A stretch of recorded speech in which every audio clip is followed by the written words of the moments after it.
against him in the he's running dangerous work. Okay, we're live. We are live. We are live. Now, let's see if I can get. Here are the drinking game rules. Let's see if I can get these up here in a way that makes any sense whatsoever. Now, we'll try to make this work, people.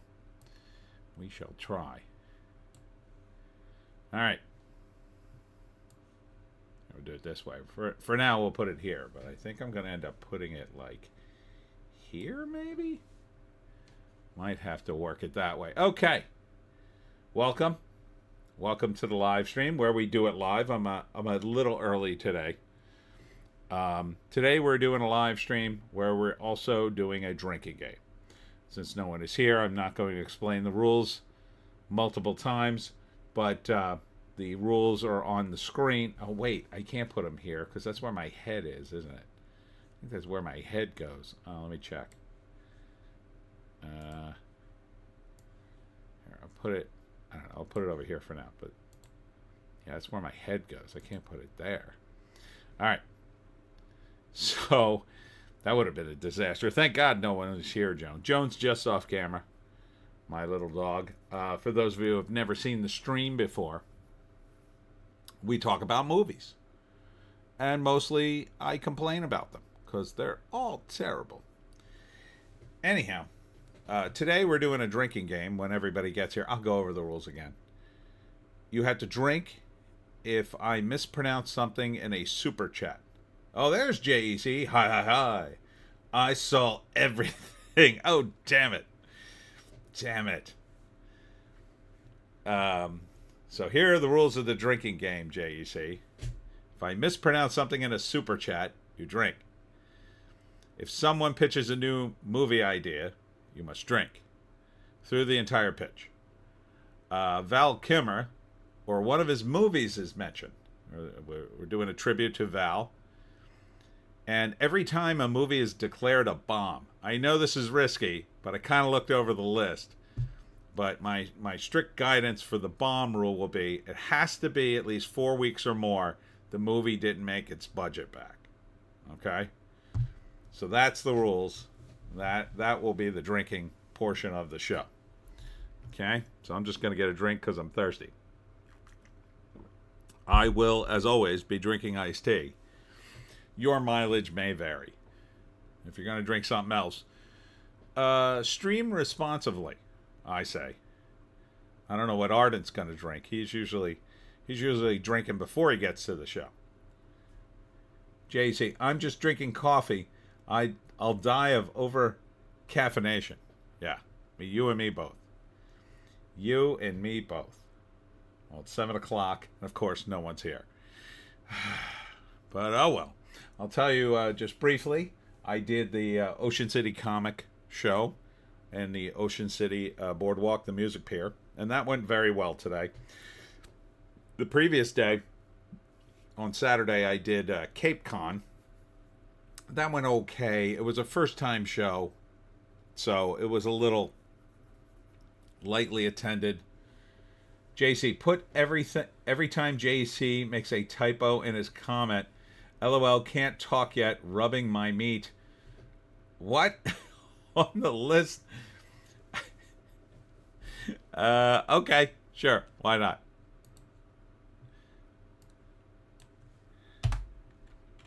JEC makes a typo. All right, there you go. Oh, Arden is here. I read you as JEC. LOL, can't talk yet, rubbing my meat. Oh, I didn't need to know that. No, wait, you're talking about rubbing spices on a piece of meat you're going to eat, right? Just let me have that. Arden, marinating pork tenderloin for tomorrow. Thank God. And every time food is mentioned. That's going to be too much drinking. That's just going to be way too much if we had every time food is mentioned. Jesus Christ. I mention food every 10 seconds. So yeah, and then I did Cape Con. So Cape Con was lightly attended, possibly because there was one of these wacky protests a block away. See, we were at the Cape May County, Cape May Courthouse, New Jersey Library, and a block away is the courthouse, and they had one of those wacky hands-off protests there. Yeah, even the locals, who are kind of blue statey, didn't like it. So I heard people complaining about it. But then some of the people who were in the event were there in the protest.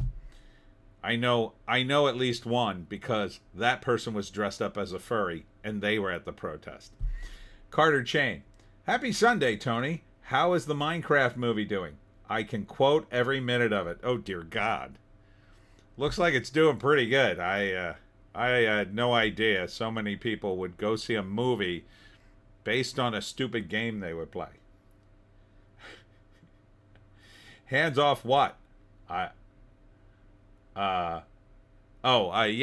It's supposed to be like hands off a bunch of things. Like, they could have just stuck with hands off Social Security. And maybe that might have worked, I guess. But instead they added hands off Social Security, hands off healthcare, hands off education, hands off everything. Basically, we don't want Trump to be president, was the theme. Indie Phantom is here. Howdy to all furries. Minecraft is killing it weirdly, so Jack Black justifies his career again. I know. And another video game movie for Jack Black. He's in this, and he was in the Mario Brothers movie. So he was already okay, because that movie gave him a lot of mileage. Ardent, next big hit, the Tetris movie. They did make a Tetris movie. It's about the origin of Tetris. That one actually looks kind of interesting. It's about the guy who founded it and promoted it to Nintendo and the whole thing. It actually looks pretty good. All right, so once again, the drinking rules. For those of you who just got here, you drink if I mispronounce something in the super chat. Now, I was going to put it in the regular chat, but since I mispronounced so many words, I figured that would be too many drinks. 2, if someone pitches a new movie idea, you must drink through the entire pitch as I read it. And 3, Val Kilmer or one of his movies is mentioned. So I'll drink now. 4, every time a movie is declared a bomb, and that's defined as less than, it's made less than its production cost after 4 weeks or more. And finally, if JEC makes a typo. JEC. I mean, hands off Medicare and Social Security might work. Yeah, but not really, because Trump has said often that he wouldn't do that, and it would be political suicide for anyone to do that. So I don't think anybody believes that could possibly happen. I mean, everybody in America would sue the federal government for their Social Security. We paid into it. They can't take it away from him. Oh, Joan, you're knocking things over. Ardent. Oh, yeah, I saw bits of that. Indie Phantom. Jack Black also in those Jumanji flicks. Oh, yeah, I forgot about those. Did those make? I guess they did well, but I don't think they made $1 billion. All right. Let's get into it.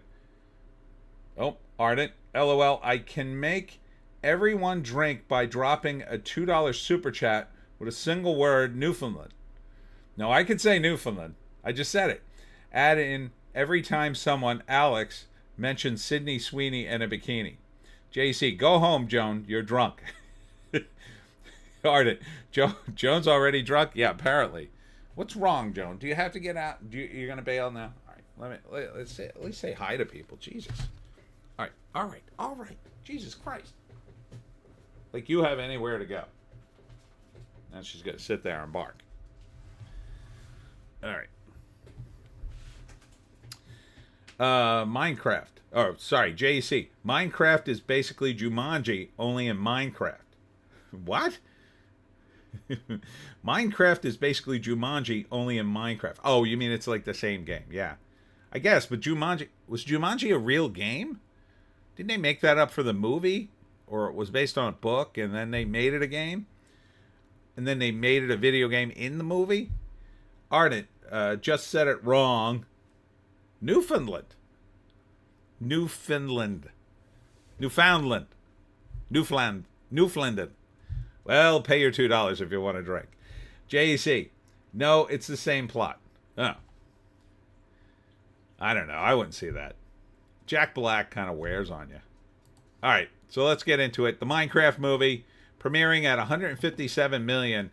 Now, it's not here, but the trades are reporting that it did another 153 million overseas. I'm not sure why we don't have those numbers, but this is money, baby. It is money already. It only cost 150 million to make. It already made back its gross domestically, and it made another 150 million internationally. So that's it. This is money.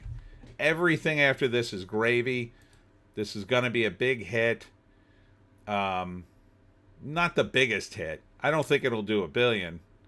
Next week it'll do like another 150 total. So it'll bring it to about 450. And then it'll do like another 75. And then you'll be at 525. And then, so I'll ballpark it around 650, 750, somewhere in there. But I don't think it'll make it to $1 billion. Unless it goes up next week. But, I mean, it's already in 4,200 theaters. That's kind of a lot. That's more theaters than Snow White was in. Dropping from 1 to 2 is A Working Man. JC, I hear Minecraft is basic but not terrible. I hear it's just stupid, but it's just for kids anyway. It's exactly for 10-year-olds who play Minecraft, which is fine. I like the Aqua Teen Hunger Force movie, and I think I'm one of the few. I find it hilarious and stupid, but there are different levels of hilarious and stupid. I mean, I can understand some people liking it who don't really know Jack Black, or Jason Momoa seems neutral in it, like he's just sort of there goofing around. Ardent, new fun Ian. Huh? New fun Ian. Newfoundland. Oh, Newfoundland. It's difficult for come from always. What? Newfoundland. It's difficult from come from always to pronounce it because it looks like Newfoundland, but it's Newfoundland or Newfoundland, and even that doesn't clearly distinct English pronunciation. Clarify the distinct. Jesus. See why I didn't put it in the regular chat? JC, Aqua Teen works in 15-minute chunks. An hour-long episode is pushing it. Oh, the movie is 90 minutes. So, I love it, but I understand how it would totally annoy people. Indie Phantom. Jack Black was also in Borderlands, but not seen. That's true. Probably smart, considering how well that movie did. All right, let's see if Working Man bombed. I don't think it did. It's only in its second week. All right, it's at 44 million worldwide. This is, yeah, it's already made its production back. I don't think this will be money, but it's not a bomb. You know, they may not have spent 40 million advertising it. I hear they changed it from the Chuck Dixon novel, which is kind of disappointing. These people got to change everything. God, it pisses me off. All right, number 3. It's kind of a weird one because The Chosen is really a TV show. And I can't imagine they spend more than, you know, a few $100,000 on this. But it's already done 6.7 million. The Chosen Last Supper Part 2. So, this is probably way in the black already. But that's amazing that it's number 3. This is where movies are. The third highest grossing movie is a religious TV show that gets inside because of Fathom Events and not because it actually has a wide release. It only... I don't understand how Fathom Events works. It's like part of their inter-theater network. and they rent the space is what I think how I think it works. And it's interesting to me. It seems like the new way to go. Like, I think what will happen, some big corporation will own the theaters, and then production companies may end up renting the space to show things, and then have to pay like a portion of their proceeds to the theater, and then possibly a fee to get, you know, wider distribution, something like that. That's the way I see it, you know, because this way, like, a company with deep pockets like BlackRock can, like, just buy up all the theater chains, and you'll have no choice but to pay them something, and then they'll just leech off of, you know, Hollywood, essentially. JC, I saw the Aqua Teen movie. I like the expanded rock and roll version of the theme song, stretched the premise thin over the length of 90 minutes. Yeah. Quite frankly, they stretched the premise thin over 15 minutes, but that's kind of the point. It's just it's just one of the stupidest cartoons ever made. But I can't get enough of Carl. Number 4. Disney's Snow White. Drink. It's a bomb.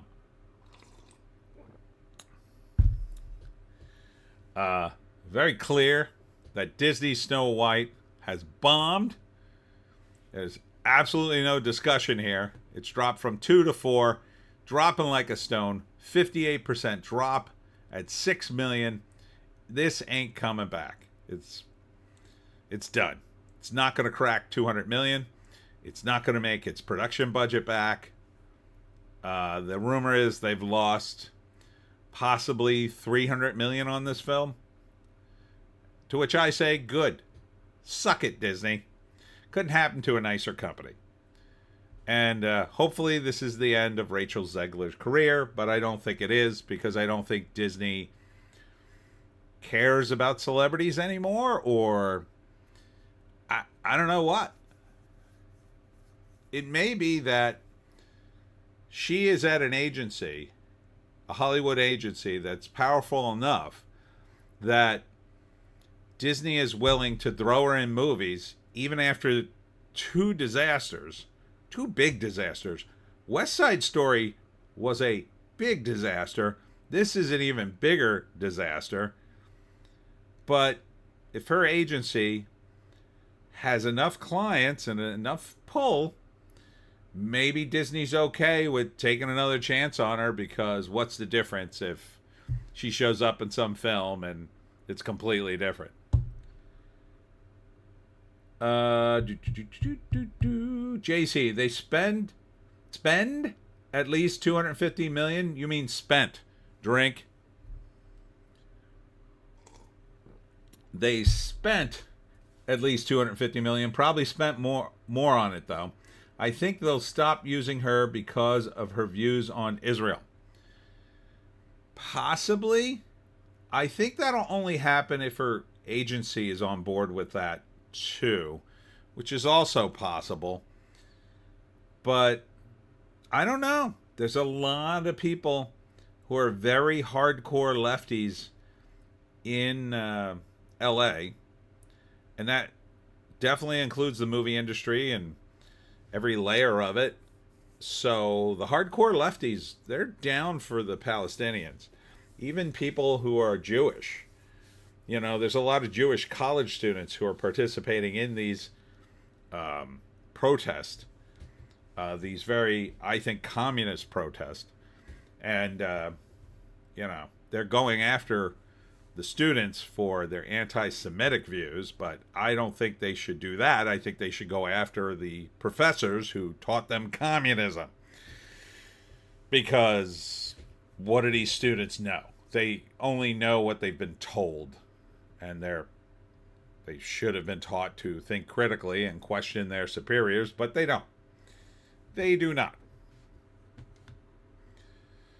If anything, they should be kicked out of college because they don't know how to think. Indie Phantom, Lefties in LA. I know, shocking, but it's true. Number 5, dropping from 4, is Woman in the Yard. This is some kind of horror movie. In its second week, dropping by 52%, 4.5 million. We're at 17 million. That's not too bad. Production budget, probably pretty low. I would predict that this is not going to be a bomb. It will probably make its money back if it hasn't already. I don't think this got a tremendous amount of promotion. I don't think they spent tens of millions of dollars on it. Probably spent somewhere around 5 to 10 million range, I think, for a movie like this. So I think it's probably already in minor profit territory. Indie Phantom, Zegler will probably just end up in Broadway stuff like The Lion King. I don't know, the weird thing is right now Clooney just went to Broadway, and he never struck me as a Broadway actor, and the production he's in is one of his movies. So they're doing a Broadway version of Good Night and Good Luck. I don't know if they're doing it as a musical. That would be weird. Good night and good luck, Walter Cronkite. I don't think so. So everybody turned out for him because he's still kind of a big celebrity, and the people who turned out are in New York, and I think they're behind the curve on the zeitgeist, and they're still worshiping at the celebrity altar. So I think this is a move to kind of like jumpstart Broadway while maybe Hollywood's feeling the pinch and everybody's sort of getting out of LA while the getting's good, which means maybe Zegler won't have the star power to make it on Broadway, even though she could sing, but we'll see. Ardent, okay, my meat has been thoroughly molested. Congratulations. JC, maybe a one-man show? Maybe. I don't think he's Walter Cronkite. He's the other guy. I forget his name. The other news guy from that era. Be weird if he sang, though, because it's all about news. Next up is Death of a Unicorn. This one's tough to call. It's in its second week. Oh, what's the drop? It dropped from 5 to 6, and it's a 53% drop, so not great. It's at 10 million. The budget, we have a budget, 15 million. I think this is probably going to make its money. Yeah, 15 million. I think it'll probably break even on the production budget. Did 2 million, 2.5 million. Maybe it does 1.5 million next. It'll definitely do 1 million next week. Probably just squeak over its production budget. Indie Phantom. She was already headlining a Broadway musical lately. Oh, okay. Ardent. Also, hello all. So, yeah, Death of the Unicorn, I would not say is a bomb. The Chosen Part 1, this is probably definitely not a bomb. Oh my god, it's 17 million? No way.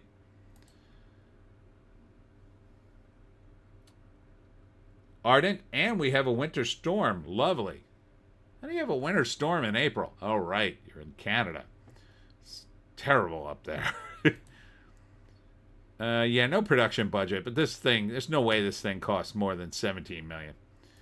Again, religious movie, not even a movie, a TV show. I think that's safely in the safe zone. Number 8 is Hell of a Summer, 1.7 million. It seems pretty low.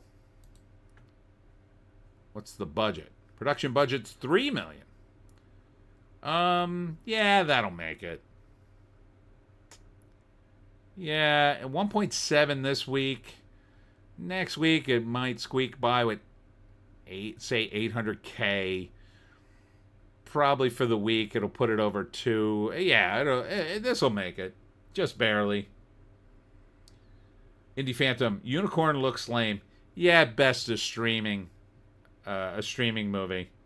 Might get a couple of laughs in it, but it looks like it has a some kind of message about pharmaceutical companies in it, which I suspect they F up at the end, but Ardent, LOL, it's blowing up from Jersey.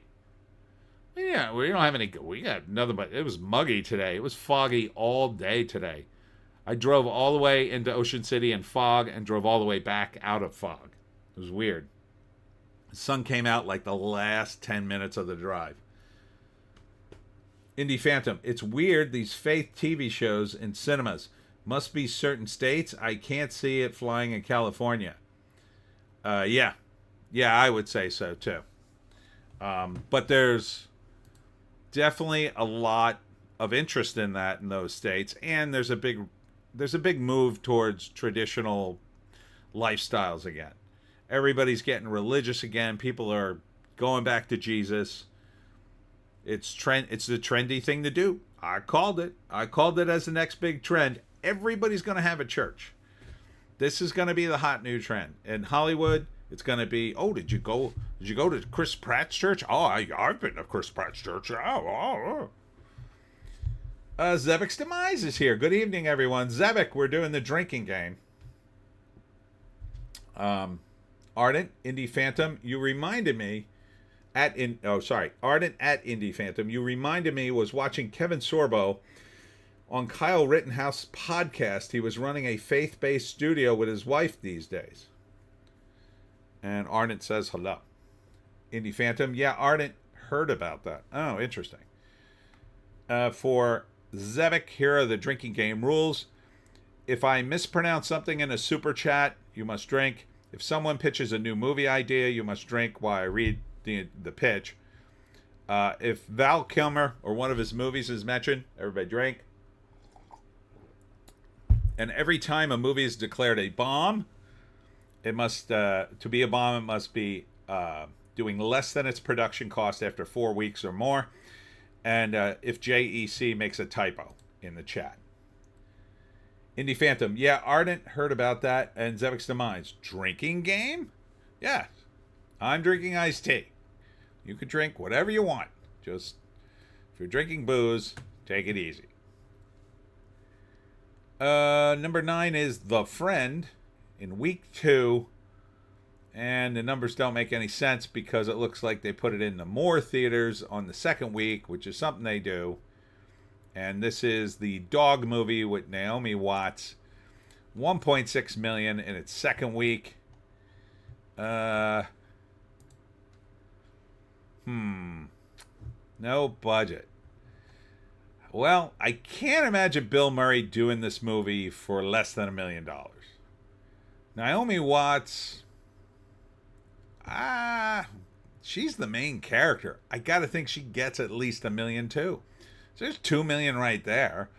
The production has to be like 3, 4, 5, even though they probably shot a lot of it inside. So I would say this movie is not gonna make it.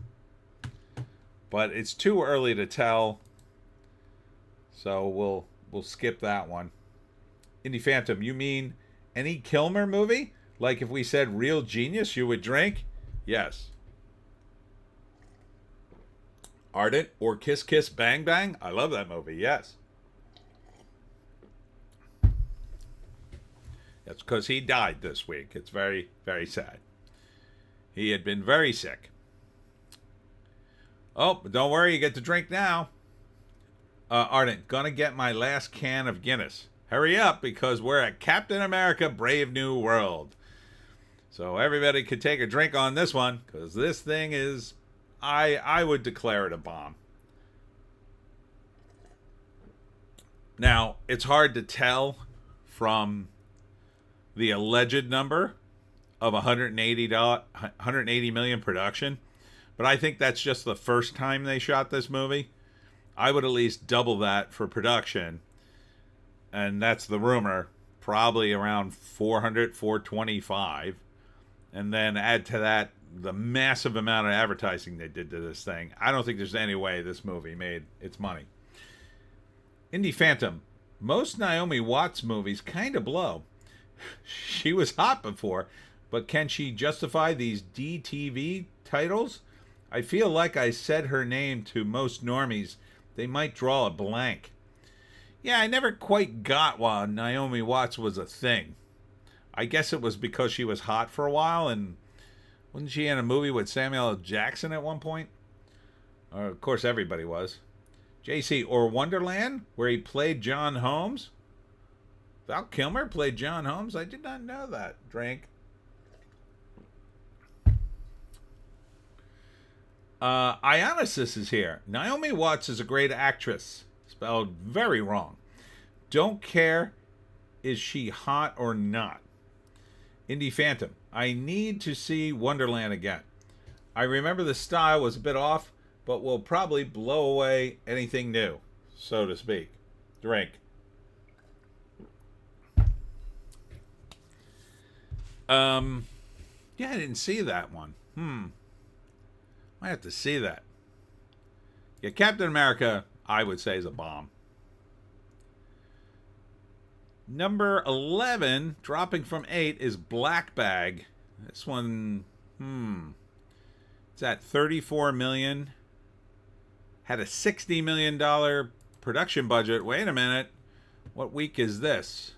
This is in its 4th week. This would be a bomb. Drink. This is a bomb. Yeah, this ain't making its money back. Ionisys. Naomi Watts was great in Mulholland Drive. Oh, yeah. She's also very hot in that. Yeah, $60 million. This thing on its 4th week, $950,000. There's no way this thing's going to make $60 million. It's going out of theaters. It's done. It's dead. JC. Yeah, he played John Holmes in a movie about those murders he took part in. I was thinking, are there any Val Kilmer movies I actually like? And I was like, oh yeah, Wonderland was good. Drink. JC, I don't love Mulholland Drive. I don't think I saw it all. I think I saw scenes from it. Number 12, dropping from 9. Get ready to drink again. I believe this is Mickey 17. Well, it did 122 million so far. Production budget is 118. So yeah, I wouldn't call that a bomb. I wouldn't call it a bomb. I mean, the advertising probably put it in the red, but might make it back on, I don't know, DVD or something, but doubtful. But it made its production back, so I wouldn't call it a complete and utter disaster. Number 13, dropping from 6, Princess Mononoke. This is a re-release. I would not count this, but it made tons of money anyway. Yeah, and its production budget was only $20 million. Holy crap. Yeah, it did really well. 10 times its production budget. Ardent. Best Kilmer movie, in my opinion, Tombstone. Drink. Of course, everybody loves that movie. Number 14, The Penguin Lessons. This is Steve Coogan. Annoying me because he's still not in a comedy. Zevix of Mine. There's a drink. Val Kilmer was in Princess Mononoke? Oh my god, drink. Yeah, The Penguin Lessons. Steve Coogan, so damn funny. He's in some of the most boring movies when he's not in a comedy, though. Oh, let's see. I think this one. Yeah, this might have bombed. No budget. Phew. It's only at 2.2 million. It probably bombed. Yeah, I'll call it. It's a bomb. I think that movie had to cost at least 5 or 6. The Luckiest Man in America opened, to 282,000. It's only in 659 theaters, but still, that's pretty low. That is no bueno. That sounds like we'll be drinking to that in another episode, but they might jam it into more theaters, but yeah, that doesn't sound very good. Number 16 is Novocaine. It's in its 4th week. It's done 32 million. This might be okay on its production budget. Kind of hard to tell. Probably didn't cost more than 30 million to shoot. Ardent, not doing this intentionally. Was Val Kilmer the worst on-screen Batman?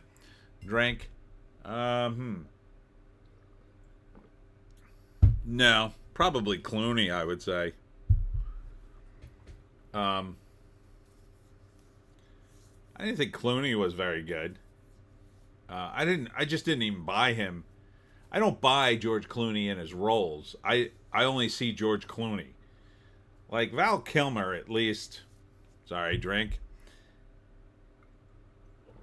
Immerses himself in a role. Like Clooney is just Clooney. Indie Phantom. I actually love The Doors. The sound in that flick. Saw it in THX cinemas in Montreal with a big old balcony, and it was like a rock concert. Drink. Clooney was worse. Ionicus. Clooney, yes. Yays. Indie Phantom. Clooney sucked as is. JC. The Doors, drink, plays like a comedy if you watch it today. Val was a good Jim Morrison, though. Indie Phantom. Also, I can't stand Clooney. Watch those early films, and he is shaking and his head all over the place like a bobby. The only thing I like him in From Dusk Till Dawn, but because he's kind of an a-hole, and Clooney's kind of an a-hole, so it kind of works for me. That's really about it. I didn't see the Ocean 11's movies. They don't interest me at all.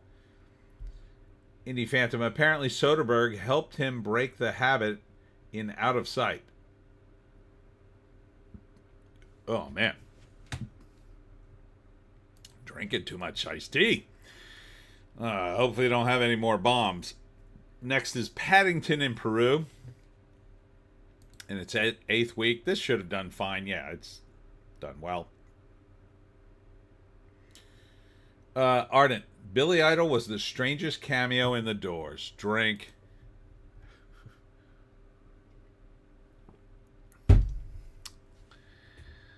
Next up, Dogman.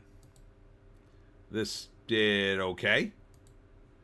Yep, 40 million production budget. That's money. Indie Phantom. Nah, I've seen The Doors recently. Drink. It's hyperbolic, and the bald Indian motif is stupid, but it's still awesome, especially the concerts.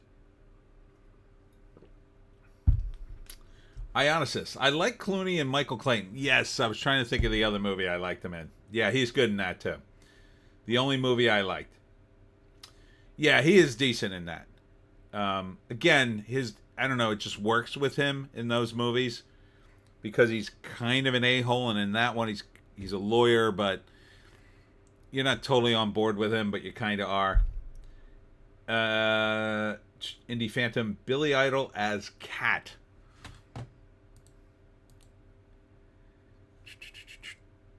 Next up, The Ballad of Wallace Island.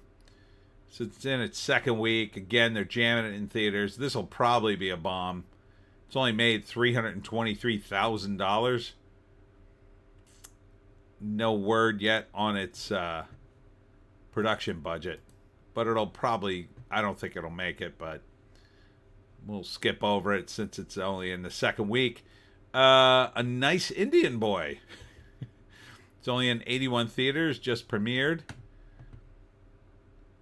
Sounds kind of cool. When Naveen brings his fiancée Jay home to meet his traditional Indian family, They must contend with his accepting his wife orphan artist boyfriend and helping them plan an Indian wedding of their dreams. Oh, so this is like gay Indian movie. Yeah, I don't think this movie's making its money back. But probably didn't cost much to shoot. JC, I'm looking at the list of all his movies. Willow, Wonderland, Bad Lieutenant, Kiss Kiss Bang Bang, and all the movies of his like. He's good in Tombstone, but the rest of his movies don't work. All right, drink a bunch of times.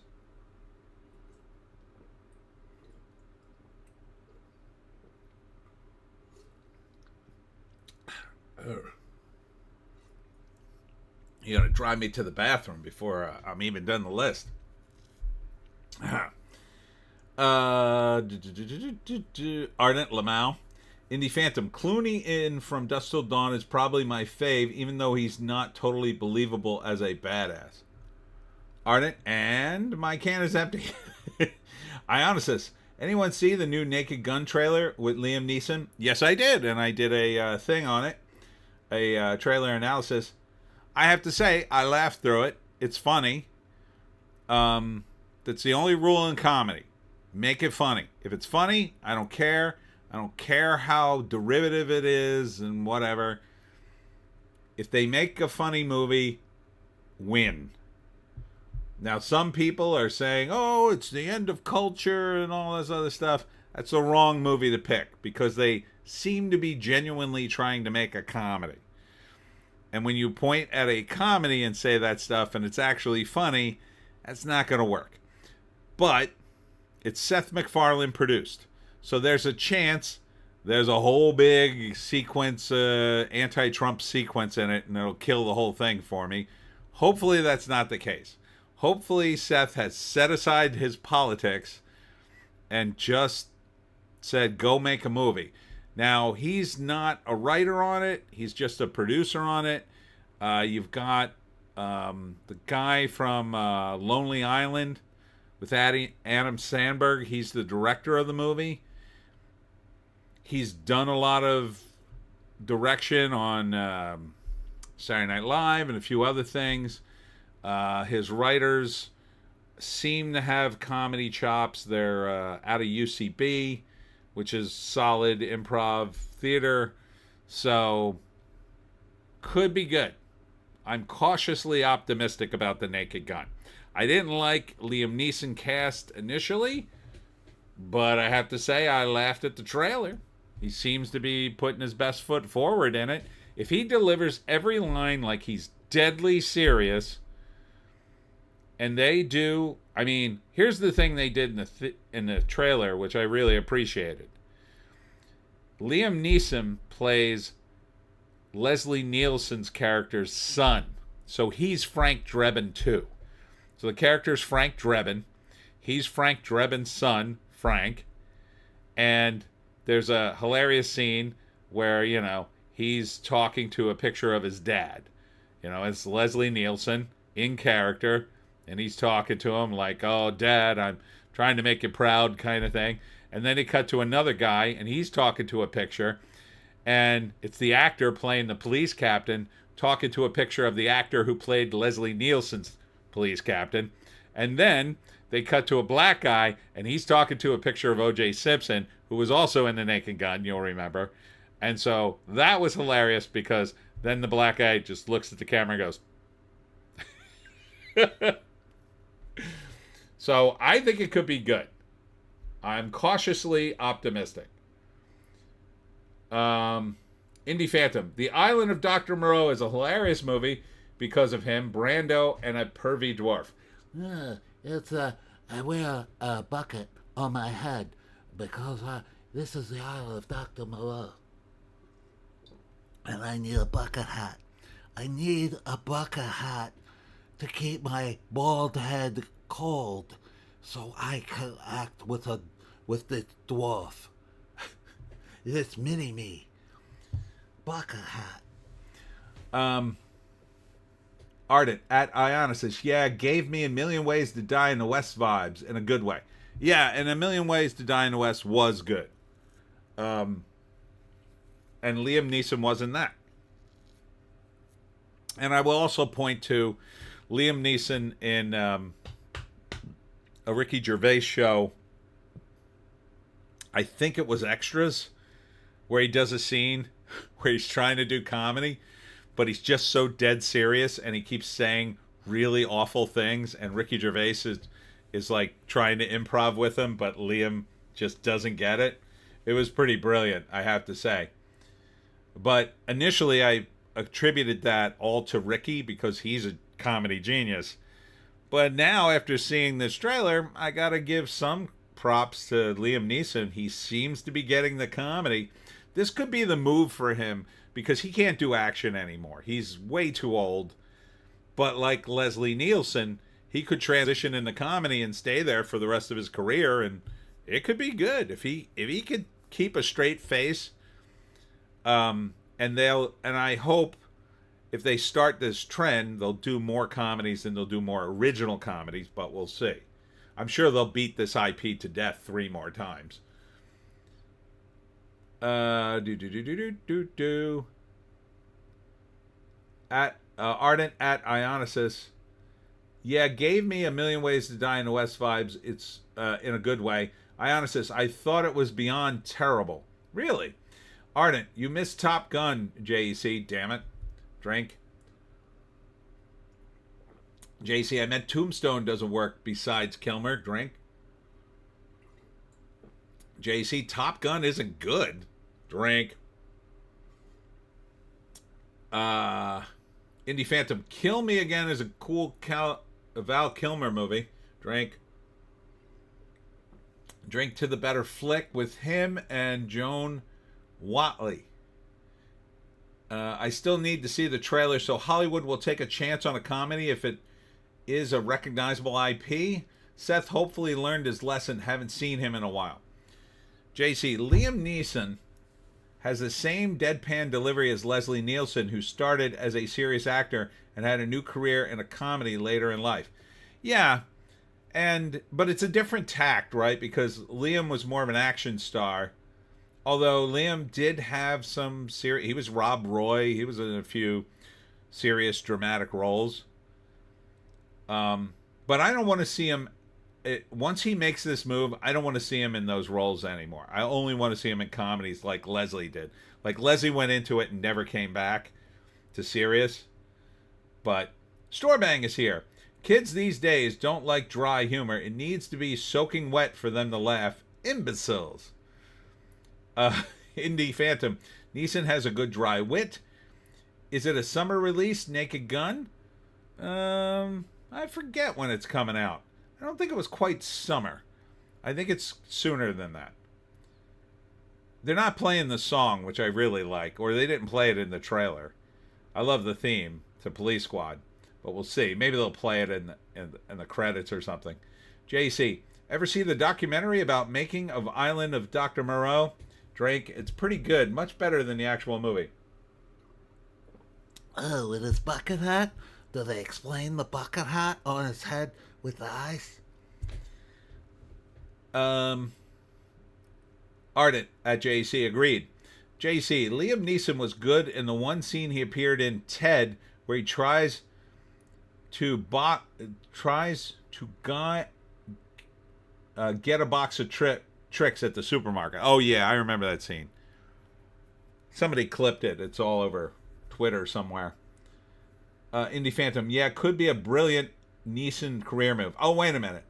JC, I think you have a typo in there, so drink. Yeah, that tweet didn't make any sense. Ardent, one of my favorite Leslie Nielsen roles was Swamp Fox, Revolutionary War hero Francis Marion. Disney won't even show it anymore. Huh. Wonder why. Indie Phantom, Kilmer was also in Top Gun Maverick. Very good. Drink. JC, Leslie Nielsen was in Forbidden Planet. Yeah, classic. Ardent, Rob Roy is why I love Tim Roth holding a sword. Ardent at JC, you never see Top Secret? Oh, that is good. Good movie. Great Kilmer comedy. He's good now. Drink.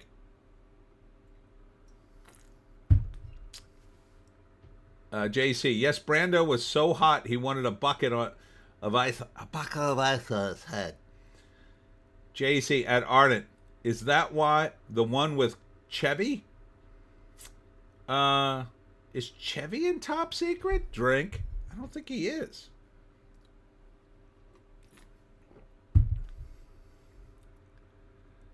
Ardent at JC, I think so. Ardent at Swamp Fox is verboten because Marion was a slave owner. Ooh.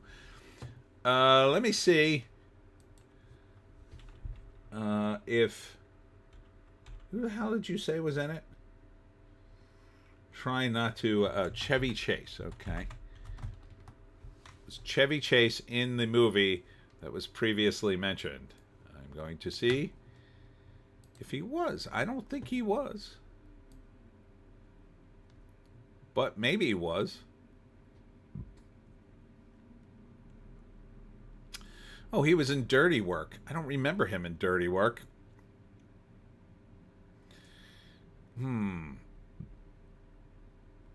Yeah, let's see it. I guess I got to look up the actual movie now. I don't think he was. Maybe I don't, because I just found out the year it was made. Okay. And I didn't say it. Yeah, I don't see Chevy being credited with that particular film. Ardent, IMDb says Chevy was not in Top Secret. Thanks a lot. Drink.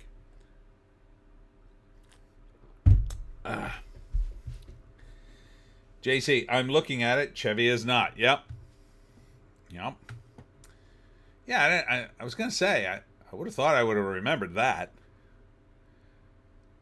Next up is The Monkey, going out of theaters in its 7th week. I think this is money. The Monkey was, yeah, it only cost $11 million, and it's at 63, so that's money in the bank. The Encampments, in its 2nd week, jamming it into slightly more theaters, $221,000. What is this? With raw emotional footage and in-depth interviews and whistleblowers, professors, and the central organizers, The Encampments tells the full story of Columbia Encampment. Oh, yeah, that this movie probably cost $100,000. I don't know. It's a documentary. Mufasa the Lion King in its 16th week. God dang it, Disney! When I made money, you made that movie make money. I have to hand it to Disney on that one. Ardent, Chevy was in The Last Action Hero. Speaking of bombs, drink. Swamp Fox is verboten because Marion was a slave owner. Really? That's why they banned it? Last Breath. Oh, this might be a bomb. Although it's 22 million, maybe not. I don't know. 22 million. It's underwater. It's kind of expensive, but a lot of it would be soundstage. I don't know. That could go a lot of different ways. 22 million, that might just make its production. Oh, excuse me. Misericordia? $22K. It made $115,000. This is a French film. I have no idea. We may not be getting all its box office, so. Ardent, yeah, that was actually the announcement Disney made about it because a lot of Gen Xers are looking for it on Disney Plus. Oh. EFUS. In its 5th week, it didn't even crack 500,000. Oh, this movie's had to have bombed. I can't imagine this thing was less than $1 million, so drink. I mean, it doesn't look like a big budget, but I gotta think it cost more than that. Yeefus. Ardent. French? That looked like a Joseph Gordon-Levitt on the cover art. Nope, it is not. Everybody's French in that movie. Gazer, in 1 theater, Not sure what this is. Gazer follows a young mother who, due to a unique condition that progressively affects her perception of time, is trying to save money for her daughter's future before it's too late.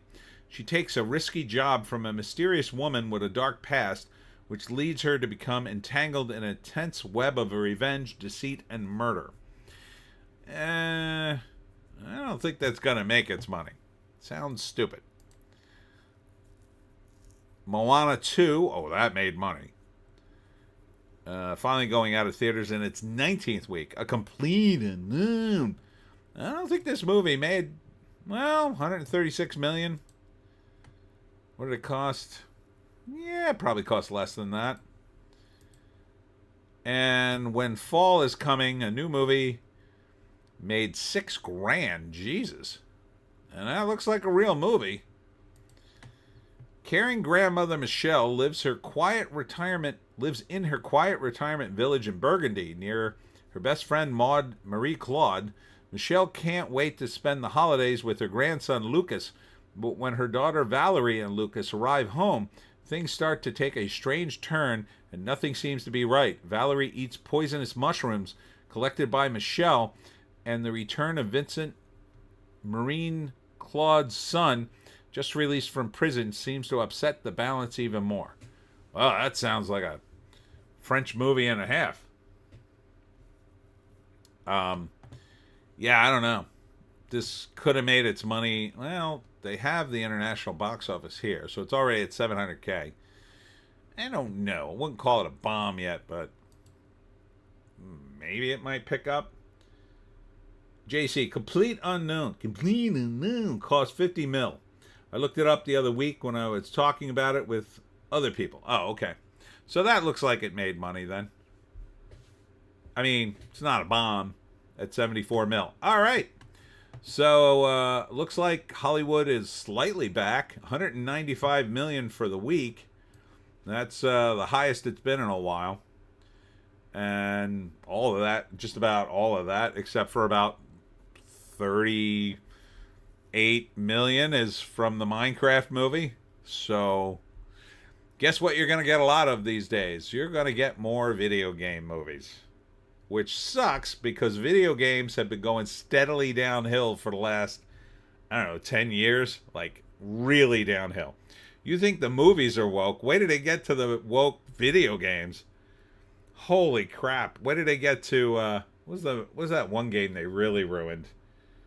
Oh, God. Not GTA, but it was the other version of GTA that they did like a million sequels of. And then the last one was just so obscenely woke. It was kind of disturbing.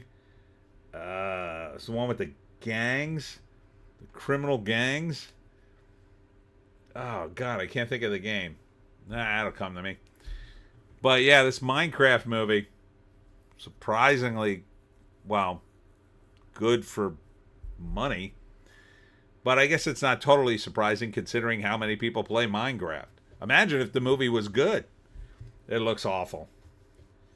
Ardent, Dragon Age, The Veil Guard. You're thinking of Saints Row. Yeah, that's it. Saints Row. Yeah, Saints Row. Boy, did they ruin that game. JC, Last of Us. They already made a TV show about it. No. This one was even more blatant than The Last of Us. Kite is here. Hi, Kite. Can confirm we're playing a drinking game. Saints Row, thank you.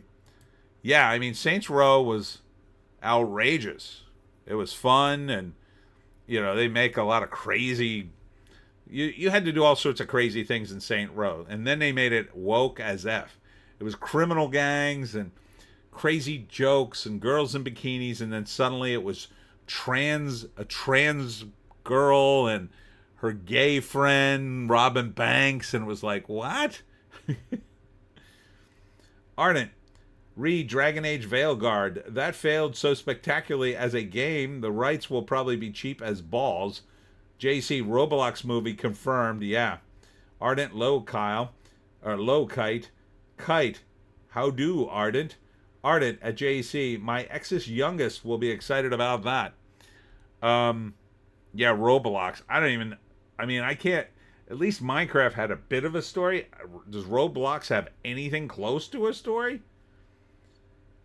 Ardent at Kite, I do. The drinking game rules are: if I mispronounce something in a super chat, drink. If someone pitches a new movie idea, drink. Drink through the entire description of the movie. Indie Phantom, yeah. How and why you turned St. Rose woke. I had the third game, and that was great. What a joke. Also, Val Kilmer, or one of his movies mentioned, you drink. Every time a movie is declared a bomb, and we've done that several times, and then if JEC makes a typo. So those are the drinking game rules. JC, I thought Roblox was Minecraft for 10-year-olds. Minecraft is Minecraft for 10-year-olds. Roblox is like, I don't know, for 10-year-olds who didn't get the memo that Minecraft is a game you're supposed to play, I guess. I don't know. My nephew played Roblox for a lot of years. I don't know if he still plays it. He used to make stuff in it. See, I came prepared because I knew I would burn through my first cup. So I'm down to half a cup. Ardent at JC, basically. Kite. No, Roblox has lots of different games just made by anyone, really. Ardent, that said, I thought Minecraft was for 10-year-olds. Alright. Let us move on to the trades. Checking in the Fandom Pulse. Pulse, excuse me. Steve Jackson Games sends out panic-driven email on tariffs. It means closing down entirely. Jesus, were you printing everything in China? That doesn't sound good. I printed a comic in China, and let me tell you, it was insanely cheap. But I was not happy in the end with it, and I said, I'm never doing this again. But what I had to do was pay an exorbitant fee for the shipping for some reason, but it was still cheaper. I mean, it's crazy how cheap it was. But no, I was freaking out. Sending my money to China with no way to get it back. Yeah, never do that again. Ardent, LOL, we need to crowdfund iced tea IV for Tony. JC, yeah. Yes, they were printing everything in China. Ooh. Well, I can't say I blame them. The price is right, but yeah, I don't know. Can't you make some other... Can't you shop around and find some other way to print your games? I don't know. Because if you don't print them in China, you know, and if you can find a place near you so you could just pick up the games, you know, the printing can be competitive here. There's also India and a couple other countries that are kind of competitive with China.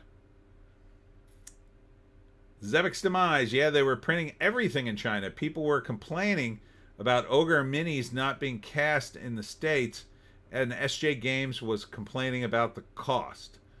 Zevic's Demise, I'm a big Car Wars fan. Big.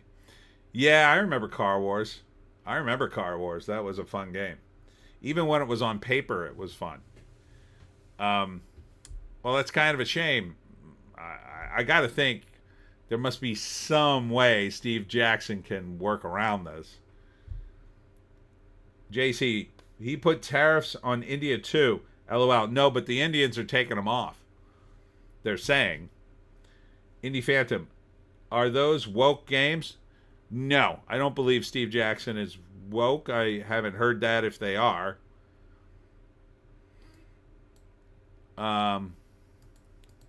Book review. Express Elevator to Hell anthology from Chris Kennedy Publishing. That sounds fun. A collection of intense planetary assault stories. Okay. That could be fun. Doesn't sound woke. Dungeon Crawler, Carl, author Matt Dennyman tried to cancel the Critical Drinker, calling him an edgelord D-bag. Well, that's not nice. Um,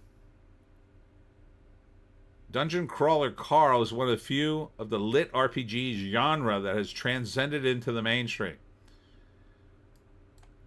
And as it got to its success, author Matt Dinniman tried to cancel Critical Drinker, joining a leftist mob calling him an edgelord D-bag. Not sure why he would want to do that.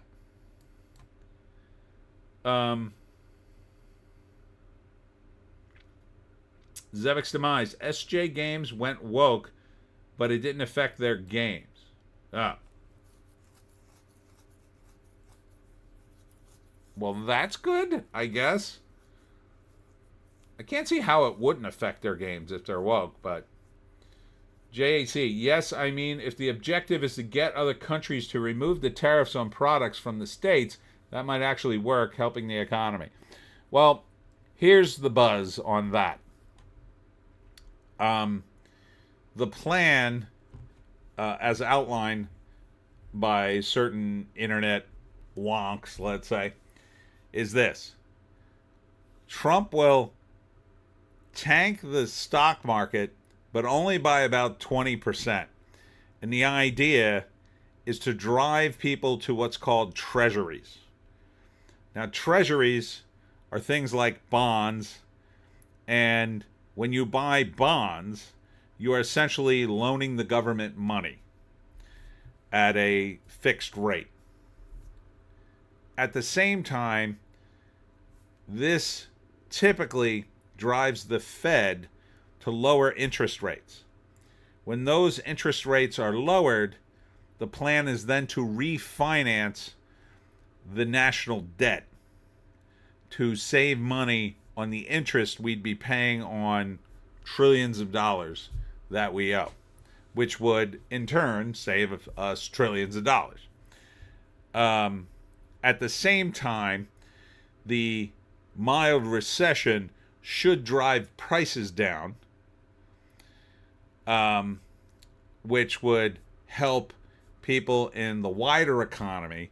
People in the stock market would lose money, but only about 8% of the population has any significant investments in that area. So all the stock guys are mad. But quite frankly, I have a little bit of stock, and my portfolio did go down, but it didn't go below what I started at. So I'm still okay. I'm still above water. Not by much, but I mean, I'm not losing my shirt. If I had to cash out now, I'd have all my money back plus I don't know, maybe $100. So I don't see it as a disaster, especially if you're expecting the economy to come back. But this is what happens with the stock market. It goes down, and typically people buy in what's called the dip, and then they wait for it to go back up, and then they make money. This is not financial advice. That's just what I heard. Don't listen to my financial advice. Anyhow, so the idea would be to refinance the debt, cause deflation, which would lower prices for the average person, force the tariffs to bring in more revenue, while at the same time force companies to open here to save money on those same said tariffs, and then create jobs, create more business, and bring the money back to the United States. That should spur wage growth and real spending power amongst the peasantry, and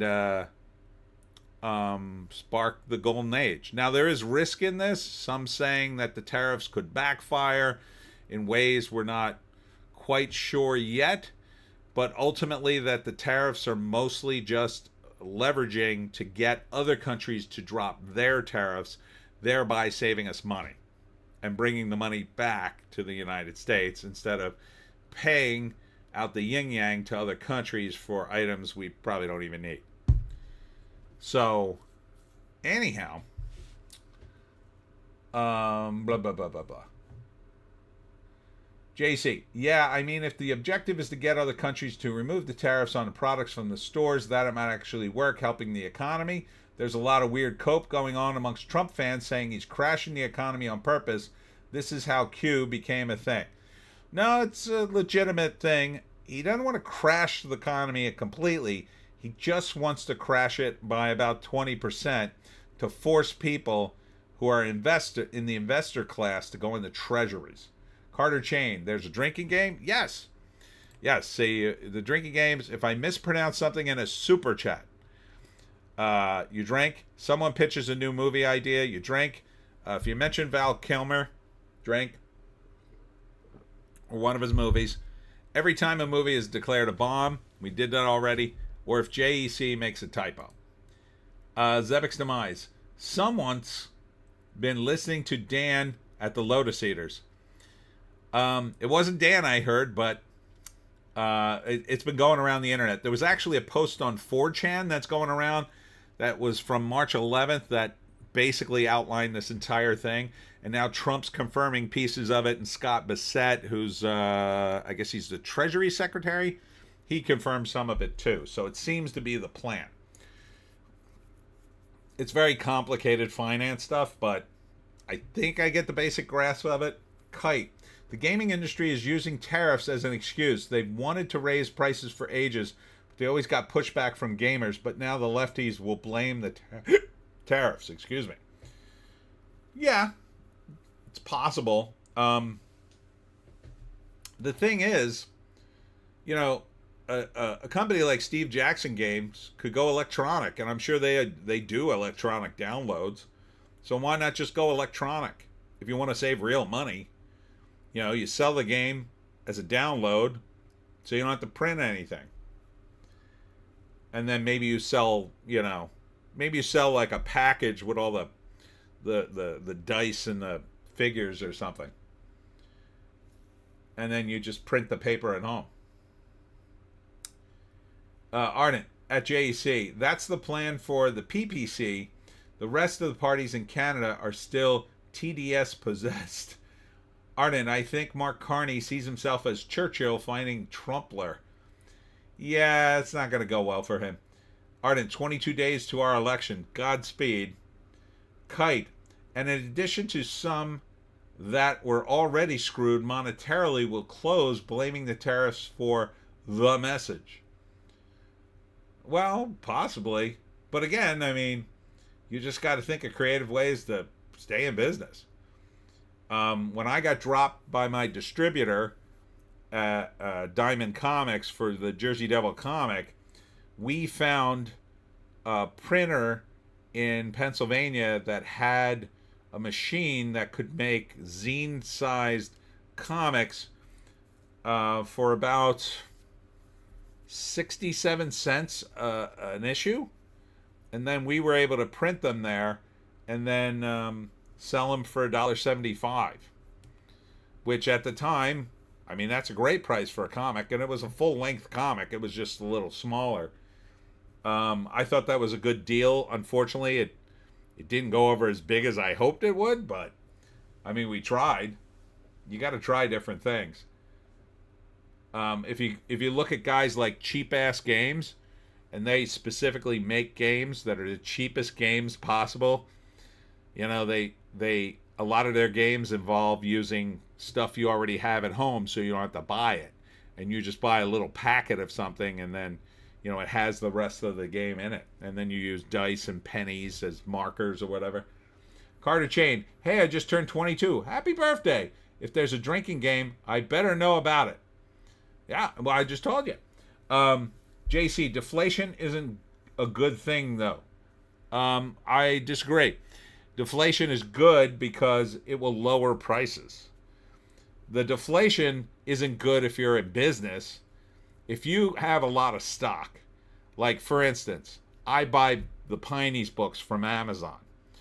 If tomorrow there's massive deflation amongst books, let's say, and Amazon lowers their prices, and now the average book of the size that I sell drops to $5.99, I would be screwed with my current inventory, right? Because I had to raise my price to $8.99, and now if I have to lower my price, I wouldn't make as much money because I paid more money for the stock. So, yeah, if you're in business, it'll F you. But if you're just a consumer, oh, it's great because everything's going to be cheap again or cheaper. JC, I've watched videos by economists talking about the 8chan post. They all say it's insane cope. Okay. Are they Keynesian or are they Austrian economists? Would be my first question. Zebek's Demise. SJ Games is selling STL files for Car Wars and Ogre accessories. They could do this for all their games. Yeah. Ardent. Deflation is bad for the hard assets, real estate, commodities, etc. For the lowest income people, it's good. Prices go down. Yes. So if you have a house, yeah, the price of your house is going down. But if you're not planning on selling it anyway, it don't matter. If you have to live in that house, the only way you're going to get more people into houses is by lowering the price. The only way you're going to get things like in the United States, big problem is medical care. The only way you're going to get that to lower is partly, well, you'd have to change the system and make it competitive, but the other way would be deflation because things like bandages would go down and medicine and things like that. JEC, they tried deflation during the Great Depression. It didn't hurt.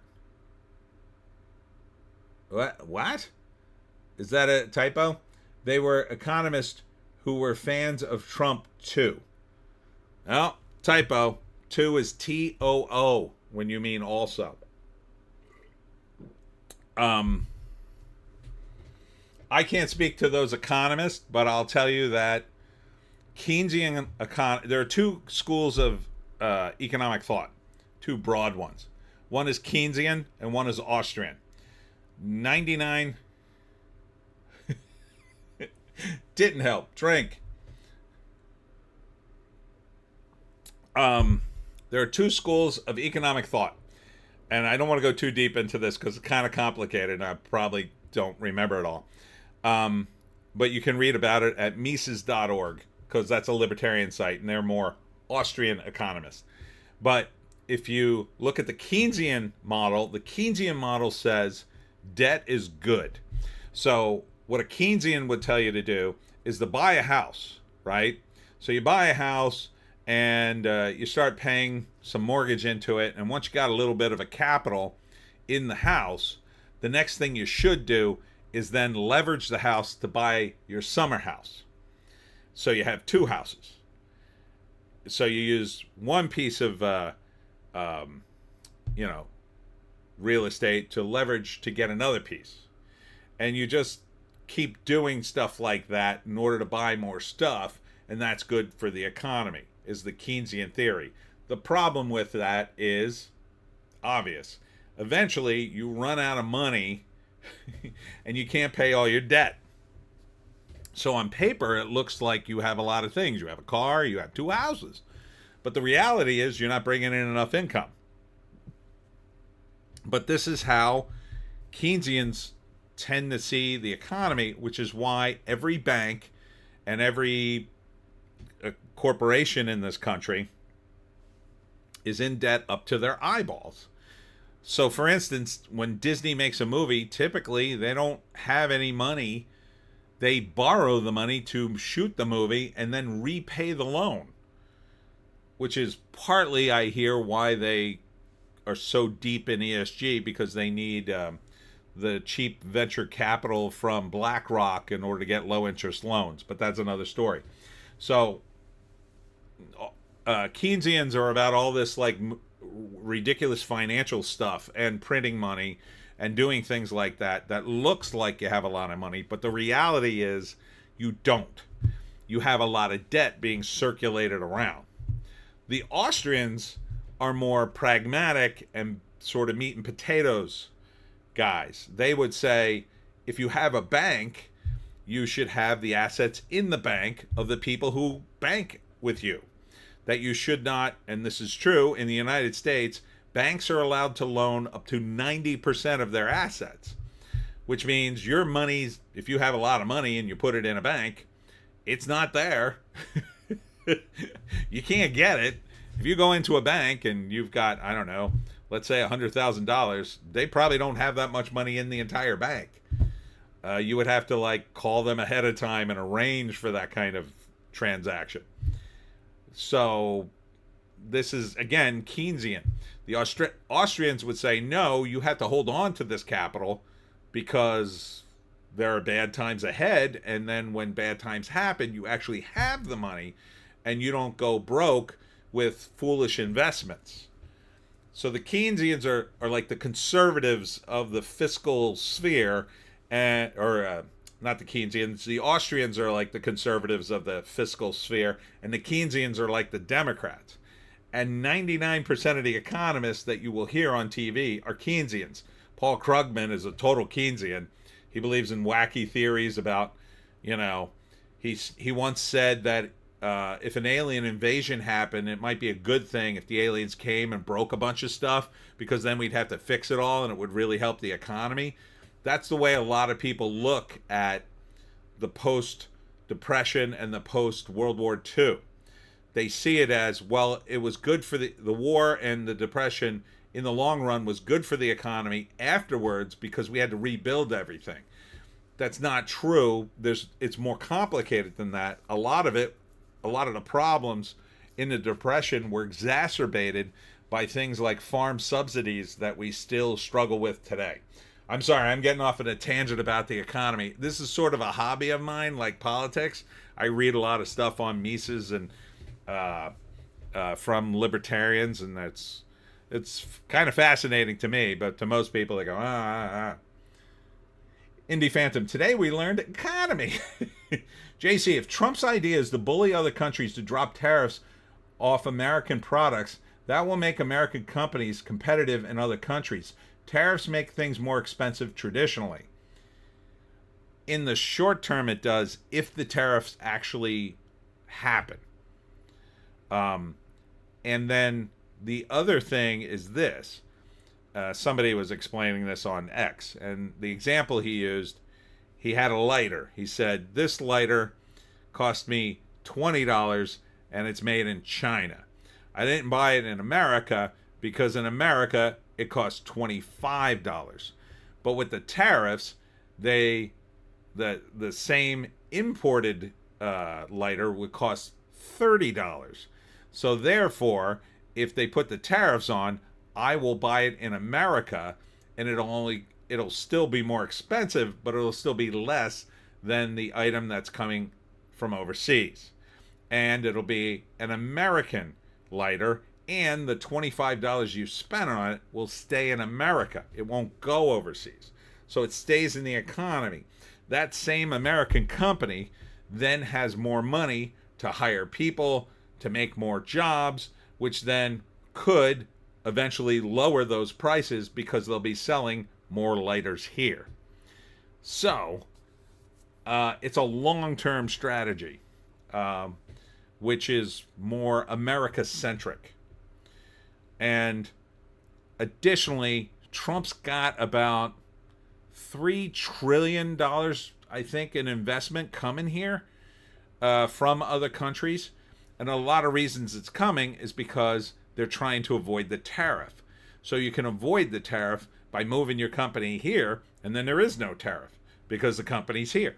Even though you're a foreign competitor, you move your factory here. Well, now you don't pay a tariff because the item's made here.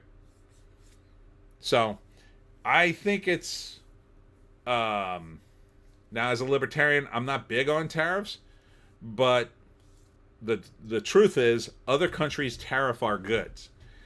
And we can be purist and say we're never going to tariff because we don't believe in tariffs. But the reality is, if we don't play the game of tariffs, we can't get these countries to drop the tariffs. So the idea is we'll play the game, we'll get them to drop their tariffs. Many of them will drop their tariffs. A lot of them already have.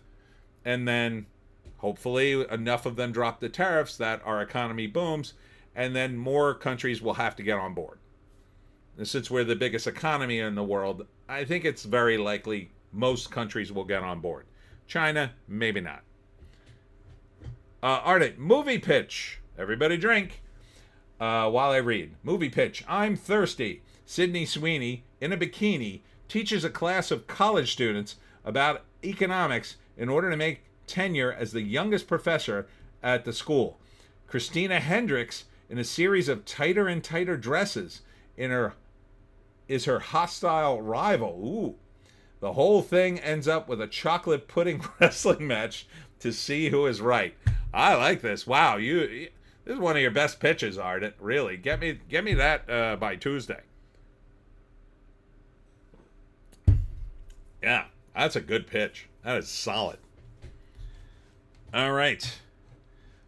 Moving on. Let's get off of economics. I'll be talking about it all night. Insider alleges that Greta Gerwig and Netflix, the Chronicles of Narnia adaptation, is a train wreck. Shocker. You mean Greta Gerwig, the woman who sounds like super ultra feminist and I would guess probably not very religious, being a Hollywood type, is doing a adaptation of C.S. Lewis's Chronicles of Narnia, allegory about basically Jesus and the Bible and religious stuff. It's a train wreck. Color me shocked. Ardent. Ha ha. A little Porky's, a little Thomas Sowell. Yeah, so I don't know why they would remake Narnia. Too soon, number one. I don't know why you would give it to Greta Gerwig. I would have had her do Barbie too. The movie made $1 billion. Why wouldn't you do a sequel to it, you morons? It doesn't make any sense. Do another Barbie before the sheen wears off of it. Get Margot Robbie. Get Ryan Gosling back. Get all the hottest dudes in Hollywood and make another Barbie film. Please. I don't even want to see it, but why wouldn't you make a sequel to this? Magic Mike was a big hit. Of course they made a sequel. Sex and the City, the first movie, I think that was a big hit. Made a sequel to it. This was a sequel. This was a phenomenon. Women got together with their friends, went on margarita night, and went to go see Barbie. Why wouldn't you do it again? You nuts? They don't want to go see Chronicles of Narnia with their girlfriends. Nobody wants to go see Chronicles of Narnia with Greta Gerwig. Who the hell wants to see that? Religious people aren't going to trust her to do this justice. Who's left? Oh, the Narnia fans. They don't want to see a different version of Narnia. They want to see the book. She's already said she's going to, I'm going to do my take on it. I'm going to do my take. Women are in charge now. Oh, good luck. Who the hell's going to see this? The 5 feminists who demanded this? The executive who greenlit this crap? It sounds awful. Dumb. Stop. Please. And I can't believe me. I didn't see Barbie. I don't want anything to do with it. But I would greenlight Barbie 2. I'd greenlight Barbie 3 and 2 at the same time. Just get them. Get Margot Robbie. Get Ryan Gosling. Get them all back. Pay them whatever they need to be paid. Shoot both the movies together and release them like Wicked, one after another. It's money in the bank. Why wouldn't you do this? Aren't even the fantasy fans won't want to see this version of Narnia. No, this isn't gonna. I don't know what this is gonna be, but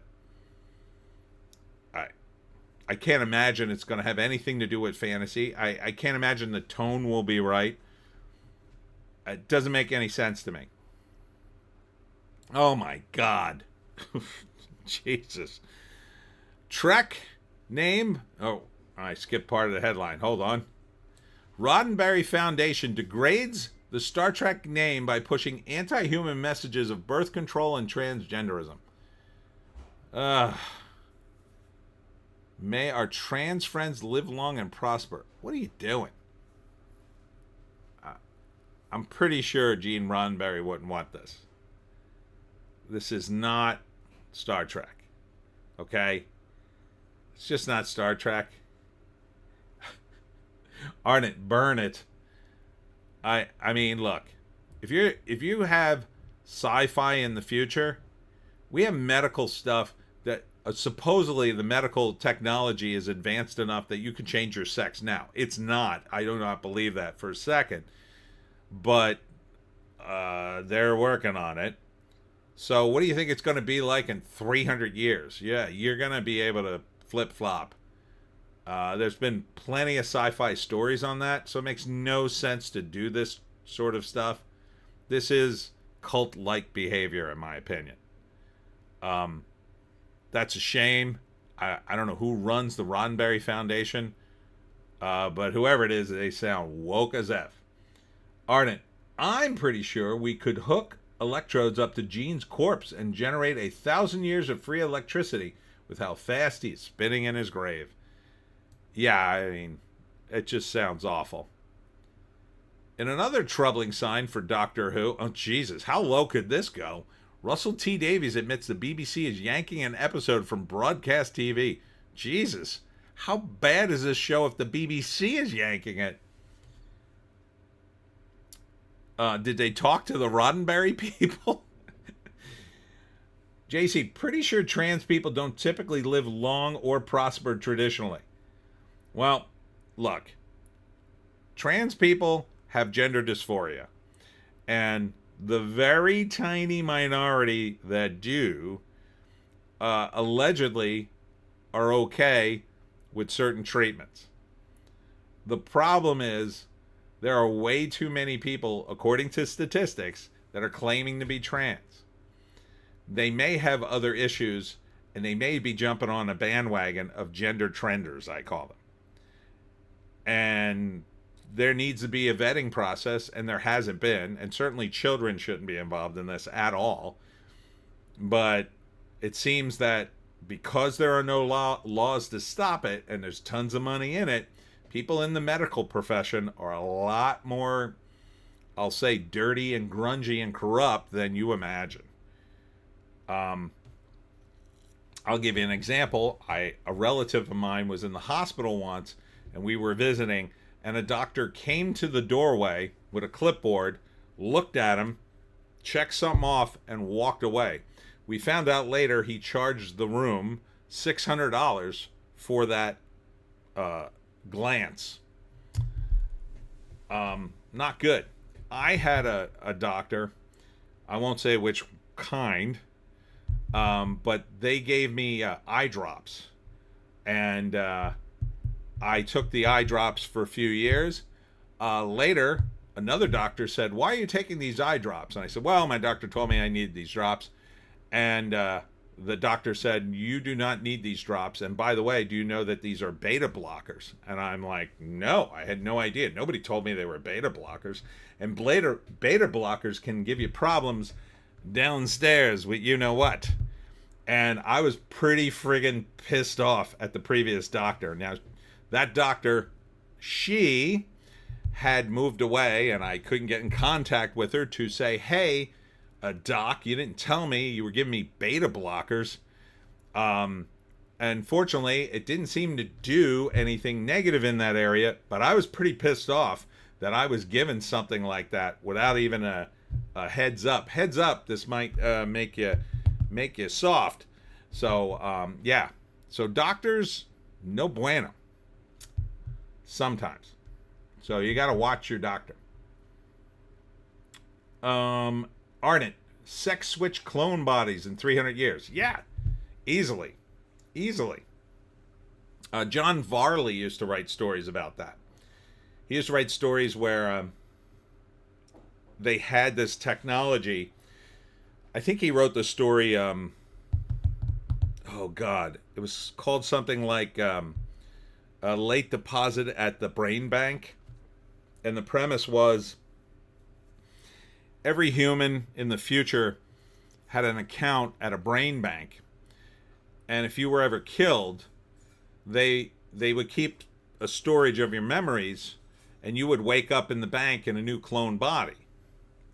So what happens is this guy wakes up in the bank, and he asks, "Oh my God, what happened?" Because he doesn't remember his own death. You know, it's constantly updated, but like he's missing a few hours.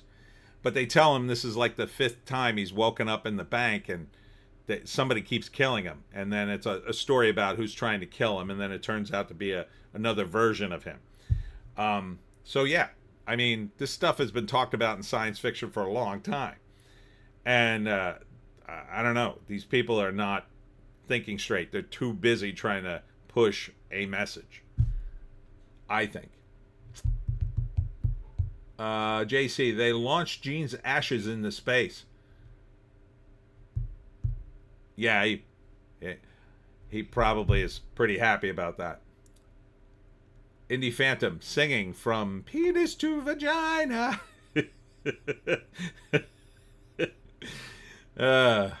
Ardent, boys have a penis, girls have a vagina. Ardent, pretty sure informed consent laws would cover it if anyone had the testicular fortitude to enforce the law. Well, that's part of the problem here. JC, Altered Carbon, I like that show. Was a book about the future where you can transfer people into other bodies and the main character gets switched into male and female bodies throughout. Yeah, I like the Netflix adaptation.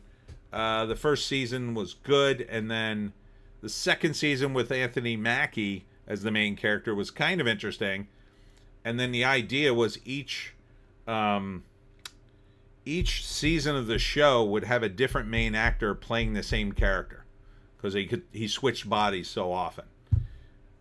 So I thought that was an interesting pitch, and it was in the future, and it was kind of cool. They also had this cool hologram character that was kind of neat.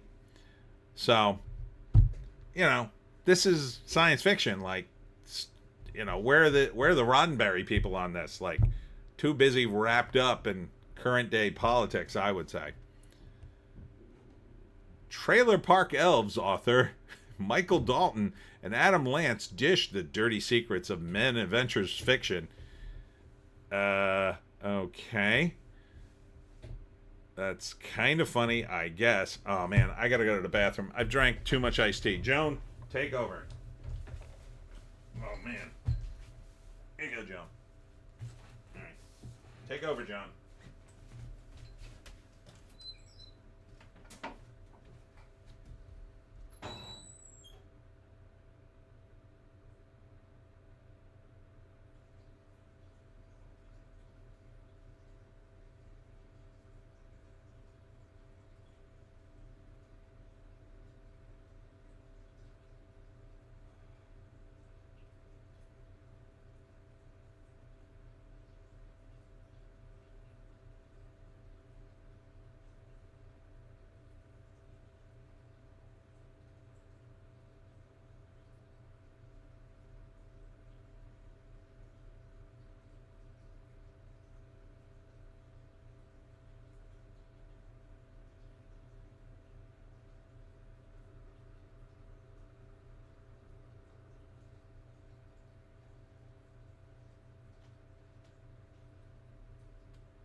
God, Joan. I know. Sorry you had to pitch in. All right.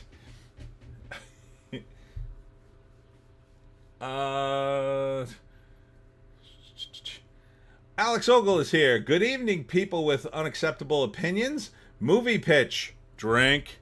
Everybody drink while I read this. Upside down cake. Sydney Sweeney, in a bikini, has been on a years-long mission to rid the world of the scourge of pineapple on pizza. Ooh, I like it. On the eve of her victory, she discovers a vast untapped market for new dessert pizza on pineapple. Conflicted, she must battle to keep the recipe secret as rumors take hold and corporations seek to drag Sweeney through the mud in her bikini by exploiting it. I like it. Let's get that. Let's get a draft. We're doing a drinking game, Alex. The rules are drink if I mispronounce something in a super chat. Someone pitches a new movie idea, like you did. You had to drink through the entire pitch. Val Kilmer, or one of his movies is mentioned, drink.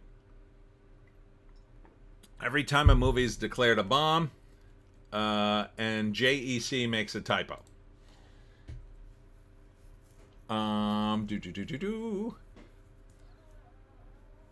Ardent, time for Little Joan's racism hour.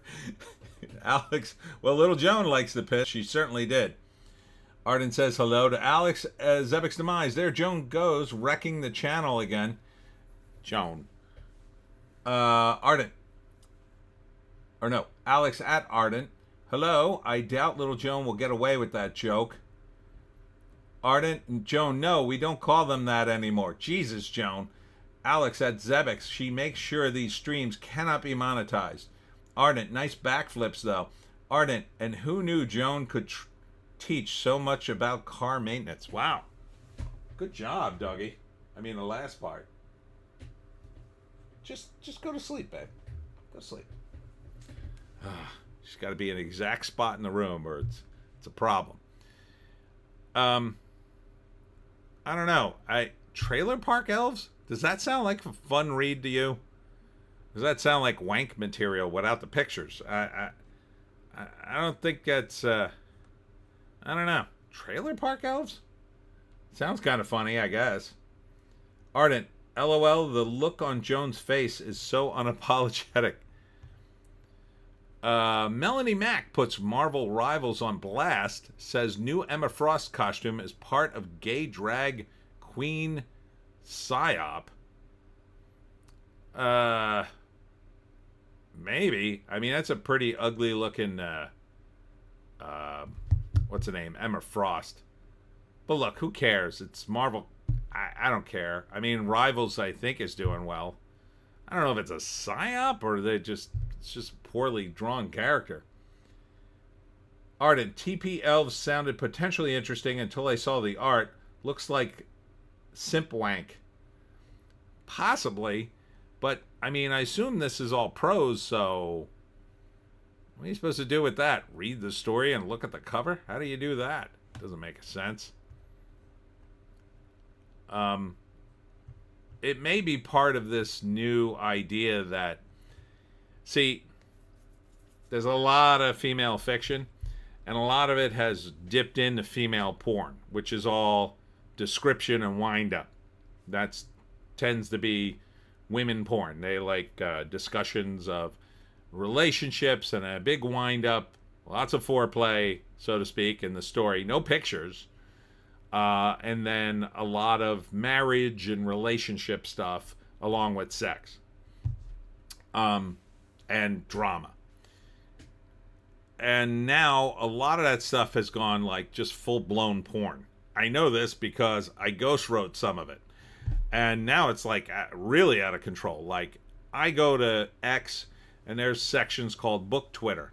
And most of it's women asking for recommendations. And they're almost universally asking for smut. Now, I can't recommend the Pineys to them because it's not smut, but I click around the book recs hashtag looking for people who say, oh, I'm looking for book recs and trying to find people who aren't looking for smut. But sometimes I just run out of, on the millions and millions of people on X, I just run out of people who are asking for book recs that aren't smutty. It's crazy. But, yeah, it's a real problem. And I think some of this might be that book publishers have made so much money in female porn. A lot of them, and since it's all dominated by women in the publishing market, typically, I think they're trying to push it on men. I don't know if this is actually a thing or this might be a slightly astroturf thing to try to get men interested in it. I don't know. The Kraken is here. Hi, Kraken. Hi, Tony. Ardent at Kraken. Hello. Alex Ogle. Okay, just refilled my beer so I can join in the drinking game. Ardent at Alex. I had only one can of Guinness and that went fast, so I'll be drunk for the next 20 minutes. The Kraken. Fabio on the cover. All right, now we're moving on to Variety, talking about Minecraft, of course, and SNL. Oh, good, more SNL stuff. SNL mocks Morgan Wallen's walk-off from the show in 2 segments. So don't care. There's another SNL. Jesus, they're just ridiculous. I mean, do you own stock in SNL, Variety?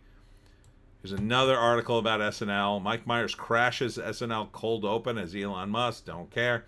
Here's a Val Kilmer article. Drink. Val Kilmer asked Will Forte to do The Amazing Race together. Their agents said no way, and it's maybe the biggest regret of my whole career. That would have been interesting. I think people would have watched The Amazing Race to see what essentially amounts to 2 celebrities doing it. Would have changed the game in the reality show world. I think it would have gravitated right to celebrities. It would have been Celebrity Amazing Race, but Alex Ogle at Ardent, a newfie drunk on 1 beer sounds like a pitch for a highly dystopian comedy movie. Oh, do we have to drink on that? No, you didn't actually pitch it. Let's see. Another SNL article. Jack Black somersaults and sings about SNL return in opening monologue. 20 years ago, I hosted this freaking show. Don't care. Tron Ares trailer dropped. I did a bit on that if you didn't see it. Ardent, LOL, I'm lightweight these days, indeed, at Alex Ogle. The Kraken, they have Celebrity Big Brother, though they are C-list. Yeah, I would imagine it would quickly devolve into that.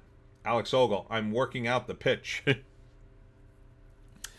I don't know what this pitch is for Tron Ares other than the Tron world comes to the real world and runs amok and kills a bunch of people, I guess.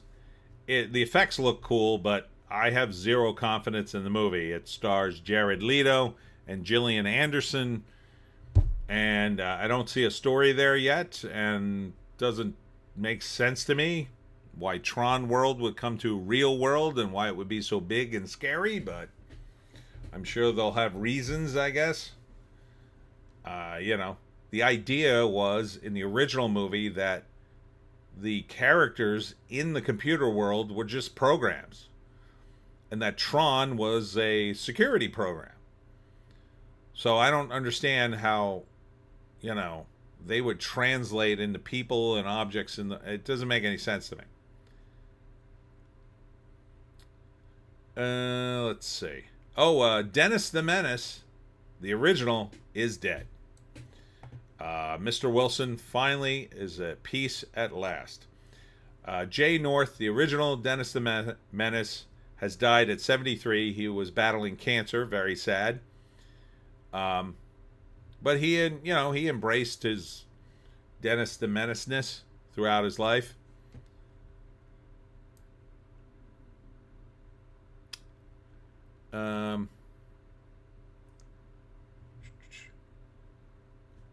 Alex Ogle, the original Tron was a beautiful homage to Metropolis. The modern one was a confused gamer screed, and I can't imagine Ares having any plot whatsoever. Yeah, I agree. I like the first one. I love the video game, and the second one is an abomination. I have no idea what they're going to do for this. Mobland Episode 2 recap. This series looked good. I looked at the trailer for this. I don't know if anybody saw it, but it's Tom Hardy, Pierce Brosnan, and Helen Mirren as mob guys.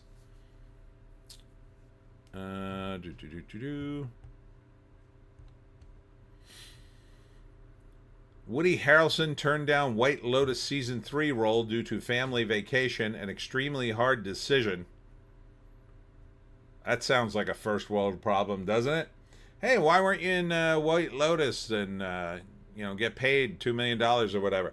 Oh, I had a conflict. I had to go to a sun-drenched island somewhere in the middle of nowhere for 8 weeks and tan myself with my family. It just sounds crazy. Zevek's demise. The master control program had slipped its leash and digitized itself into Sydney Sweeney in a bikini, rampaging through. What is that? Oh, through fins. That sounds better. That sounds better. The only thing that might save that movie is they did apparently invent, I read a while back, they invented hard light. If you remember the BBC's TV show Red Dwarf, there was a hologram in it named Rimmer. He was a hologram, and you could put your hand through him through most of the series, but then later they give him the ability to be solid, and he could pick stuff up. So they actually invented holograms that have some form of substance to them, or they're close to it. I forget the article. The article was long ago. But that could kind of, I mean, technologically wise, that could kind of work.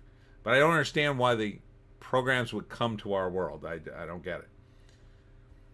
Alex Ogle, Tron Legacy was at least saved by Serinda Swan as one of the sirens. Zevek's demise, Rimmer, yes. Yeah, it's a pretty good show. I enjoyed Red Dwarf. Smethead. Over at Bounding in the Comics. Oh, Smeghead.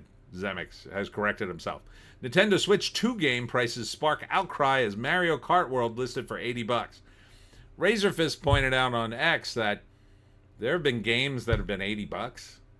I'm not sure why everybody's freaking out. This is a very popular game. It's an expansion, I assume, to the original Mario Kart. Probably has more characters, more graphics, more everything.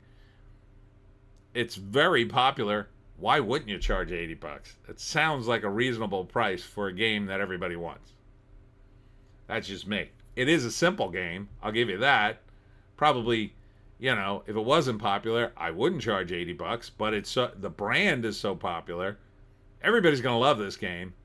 Not sure why people are balking at the price all of a sudden, but Ardent at Alex Ogle, was she the white-haired one, or was that Bo Garrett? Alex Ogle, hard light versus soft light hologram. Rimmer was functionally impervious, which led to some hilarious fight sequences. Alex said Ardent, the white one, so she must be racist by the Disney calculus. Yes. The Marvels director says MCU bombs final cut. Oh, drink. Talked about a bomb. Final Cut was not the movie I pitched or even the first version that I shot. Well, I'm not surprised. I mean, the scrapbooking has, to some extent, ruined movies. But I have no confidence that your movie was any better. So, might have been more coherent, but probably not any better. CinemaCon sneak peek at Superman shows us more Crypto, but not every reaction is overjoyed about the Super Pet's place in the movie. I like Crypto in the movie. I think he's fun. I like dogs. So, Joan, you're excited about Crypto. Crypto's in the movie, Joan. So yeah, I think Crypto's fine. I thought it was a fun scene that they showed. They showed Crypto, more of the scene of Crypto saving Superman, and he jumps all over him when he's hurt, and Superman's going, ugh, because Crypto's jumping all over him like a real dog would. I like that. Ardent, first version? How long has Dismal be doing the scrapbooking garbage? Oh, they've been doing that a little while. And they're not the only ones doing it. I mean, they did it to Aquaman. I know for a fact they did it to the first Aquaman movie. And they budgeted that too. And I think they did it to JLA. Yeah, they definitely did it to the JLA. Ardent, I think it's weird that he's supposed to be Supergirl's dog. That is weird. It's Superman's dog. But I think it'll be fun. Hollywood Reporter. More on the White Lotus. whatever. This show, they talk about it like it's the greatest show ever. I just don't. Doesn't appeal to me, but whatever. People are into weird things to me. To me, they're weird. But I think Minecraft's weird.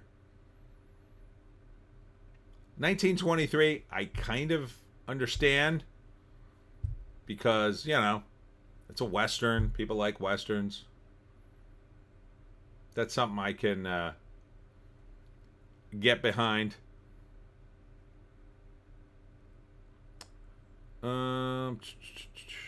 SNL cuts audience swears during Ego Nudwim's weekend update bit. I don't know what that is. Who cares? Why do they keep doing articles on SNL? It's like nothing else to report in Hollywood. Bleeding Fool, MCU's WandaVision star, admits she doesn't really like Marvel movies. Well, that'll help you get back in the MCU. That'll help you get some work. Okay, 90s kids. There's a trailer for Phineas and Ferb revival series. Announces premiere date. So there you go. Phineas and Ferb are back. June 5th on Disney Channel. June 6th on Disney Plus. So Phineas and Ferb. I'll just play a short bit of it. See what it looks like. That's what they look like, right? I can't play the sound, obviously. So here they are doing something wacky. All right. 104 more days. Here's their crew. Doing crazy things. Zavek's Demise. I don't really like Marvel movies either. So, Phineas and Ferb doing the things they do. I never watched this cartoon, so I don't know anything about it. Here they are doing a 70s thing. Looks like a kid show. So, it's back. Looks harmless. Oh yeah. BBC cancels Russell Brand as Met. Digs up decades-old alleged sex crimes. So, take a vote. Who thinks Russell Brand's guilty and who thinks he's innocent? I really am on the fence. On the one hand, you know, he was like the Howard Stern of the UK. Extremely popular, living a rock star lifestyle, single. Wouldn't have any problems getting girls. There were girls probably throwing themselves at him, which would lead me to believe that he had so many women that these are just a handful of women who are, for whatever reason, going after him for money, you know, or whatever. However, some of those guys who can't get enough sex, they take it too far with some women, and maybe on a few occasions he did. I don't know. Alex Ogle, has the porn industry made a parody of Phineas and Ferb called Fine Ass and Ferb? I don't think so. Ardent, I'm 55-45 towards innocent and 70-30 that if you waited long to drop an accusation, too freaking bad. Yeah, that's the other problem with it. Most of these accusations are 20 years old. And it seems to me, you know, with very few exceptions, if you haven't brought charges within, you know, 5 years, I think either you've moved on with your life and don't care, or it's an extraordinary circumstances. Like, the exceptions would be people like Harvey Weinstein and P. Diddy, who seem to have a network of people who genuinely could destroy your career or threaten you in some ways. Those guys seem like they had a network, and if you were in that network, I could understand if you were taken advantage of, that you might hide out and shut your mouth for years. But if it's one guy, I don't think he had, like Russell Brand had that kind of entourage, let's say, or power. I I can't see it being any different had it happened, say, a year after the event. So I feel like, yeah, I'm leaning towards the grift, but it's really hard to read. Alex Ogle, Brand is a deeply unwholesome character who I am positive has carried out some horrible acts, but these charges are far too convenient to be taken seriously. UK law has dispensed with statute of limitations on those sorts of crimes. Ah, I'm not sure if we still have them because I know that in a similar manner, the New York courts dispensed with certain limitations on certain crimes just to get a Trump. So I don't know. Maybe they're just going after him. That certainly seems like it's possible these days.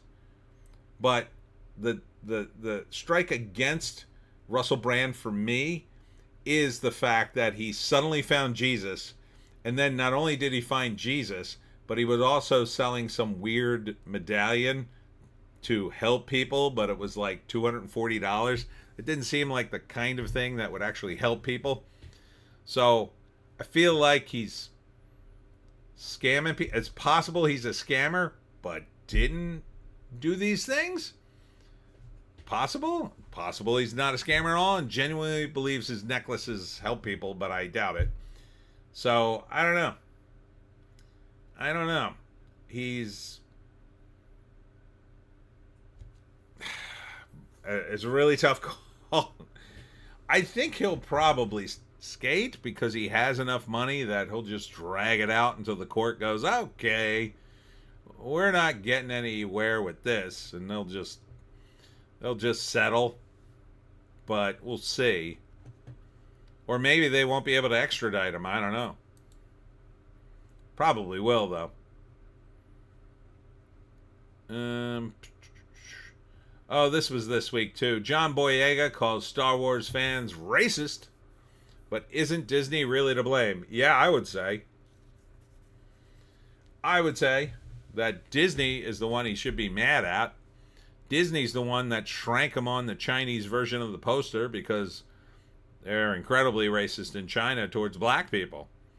And I've seen the videos of events in China. I've seen there was one video of a guy trying to go into a mall and he's black and Chinese just tell him he can't come in.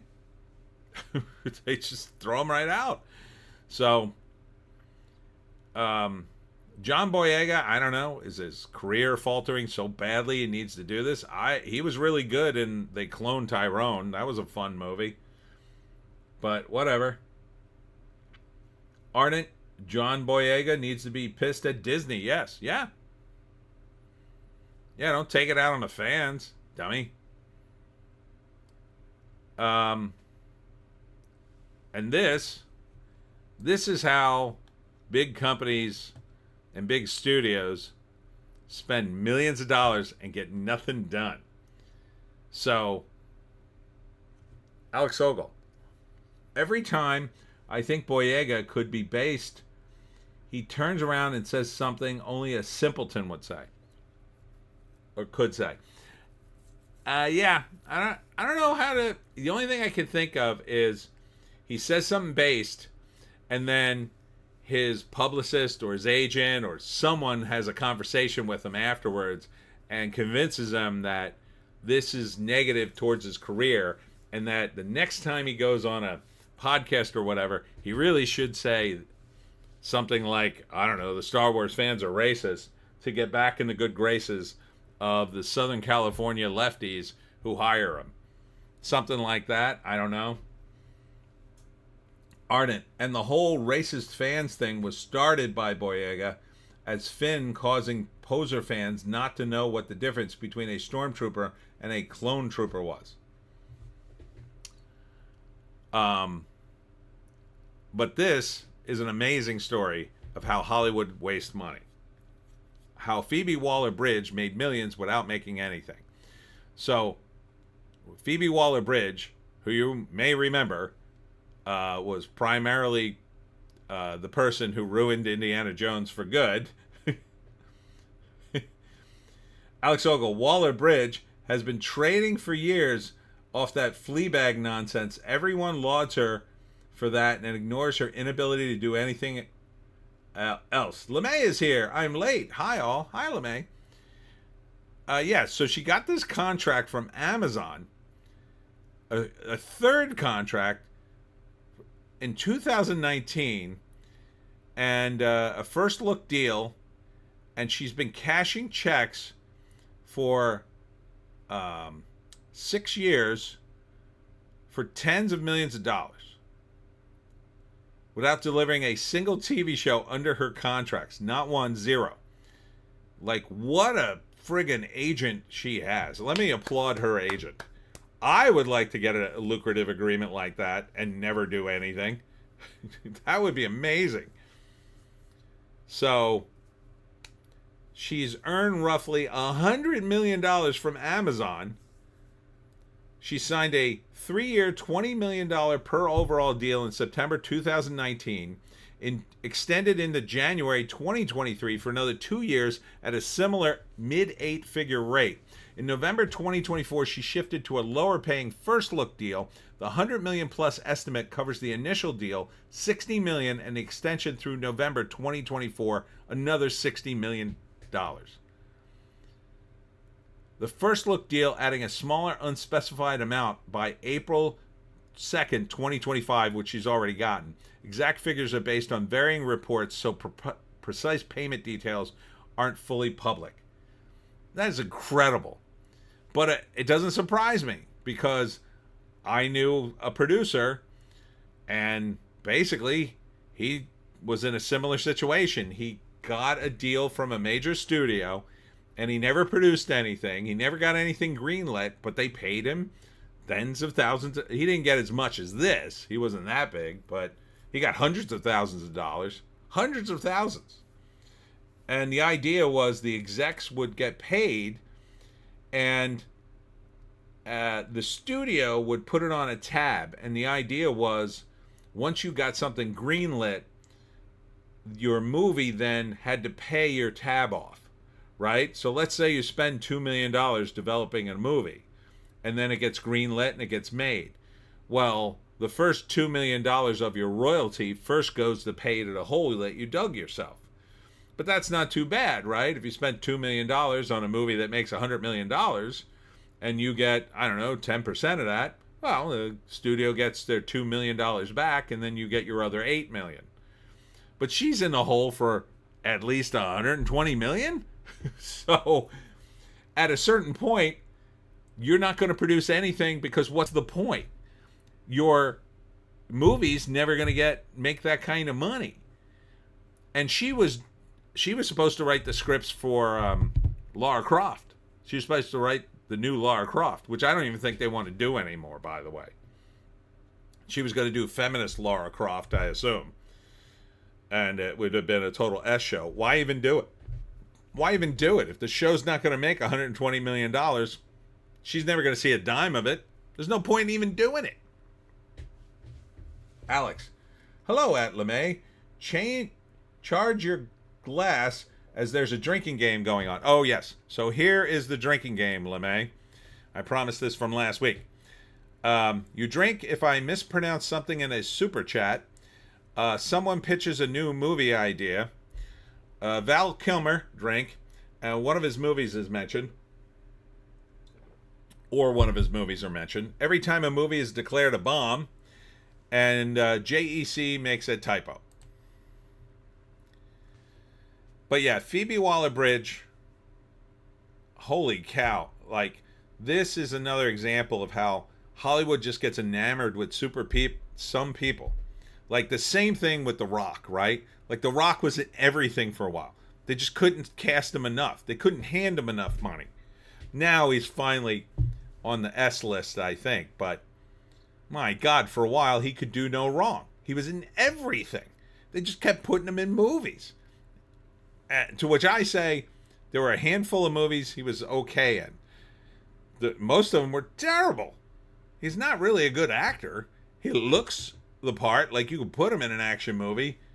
I think he could be good in, some roles if you cast him right, but they were always just a little off. for The Rock, I think. Alex, but Tony's pronunciation is impeccable. I know. Don't waste your money. Don't waste your money on a super chat. I will nail it. I will nail it every time. So I think Phoebe Waller-Bridge was just the next Dwayne Johnson, except she didn't make anything. In some ways, that's smarter.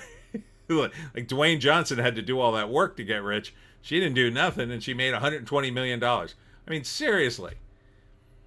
Seriously? $120 million? I don't think I'd ever get out of bed. I mean, I just have so much money, I'd be like, let me pay someone to, like, I don't know, do my dishes. And I pay people to do everything at that point. I'll pay someone to walk me around. Ardent. Hollywood's first mistake with Dwayne Johnson was casting him in Doom. Well, I mean, one could imagine that if they had a good script, it might have been a good movie, but, you know, and again, I mean, he's not totally wrong for the guy in Doom shooting monsters. He's big and he's got muscles, but, you know, he's not a great actor. Like, he was in that revenge movie where he has the muscle car. He was okay in that.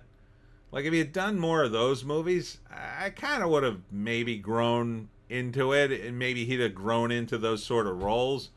He was good in Pain and Gain, that Mark Wahlberg Musclehead movie. He's kind of cool in that. Ardent, $120 million is ice bucket hat money.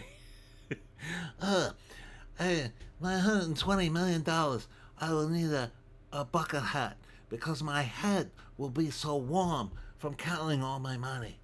Oh, and it has to be made of gold.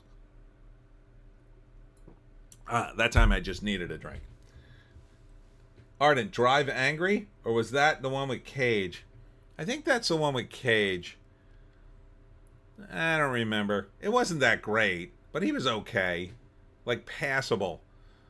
You know, when he's like, I don't know, he was the guy in the earthquake movies saving people from a helicopter. I was like, what's the point of this? He's got muscles. I don't want him flying stuff. I want him punching dudes. Like, to me, he should have been like, I don't know, like some kind of original superhero movie where he just punches dudes would have been cool. Or a movie where he's a cop and, I don't know, he goes on a rampage and kills a bunch of bad guys. Something like that. Like, you could see him in the role throwing people through windows and stuff. Because he's a big guy. And he was a wrestler. Like, physical parts. You know, he was in Get Smart. And I was just like dumbfounded of why he was ever cast. Because you have to cast somebody who's funny in a comedy. And if he's not funny, the next kind of person you need to cast is an actor who can be either a straight man or at least deliver the lines with authority. Like, you don't cast a non-actor in a comedy unless it's like Mike Tyson playing himself. Something like that. And it turns out Mike is actually very funny in a comedy. I mean, he could really only play himself, but he's freaking hilarious. But, like, Dwayne Johnson in Get Smart, I was just dumbfounded. He's so a non-entity in that movie. Although the movie's terrible. Ardent, Faster. I remember the soundtrack more than anything. Oh, yeah. I guess that's it. Yeah, Faster. Yeah. He was all right in it. It seemed to fit him, I will say.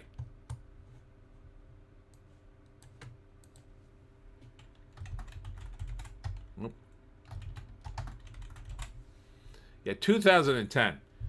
Billy Bob Thornton's in it.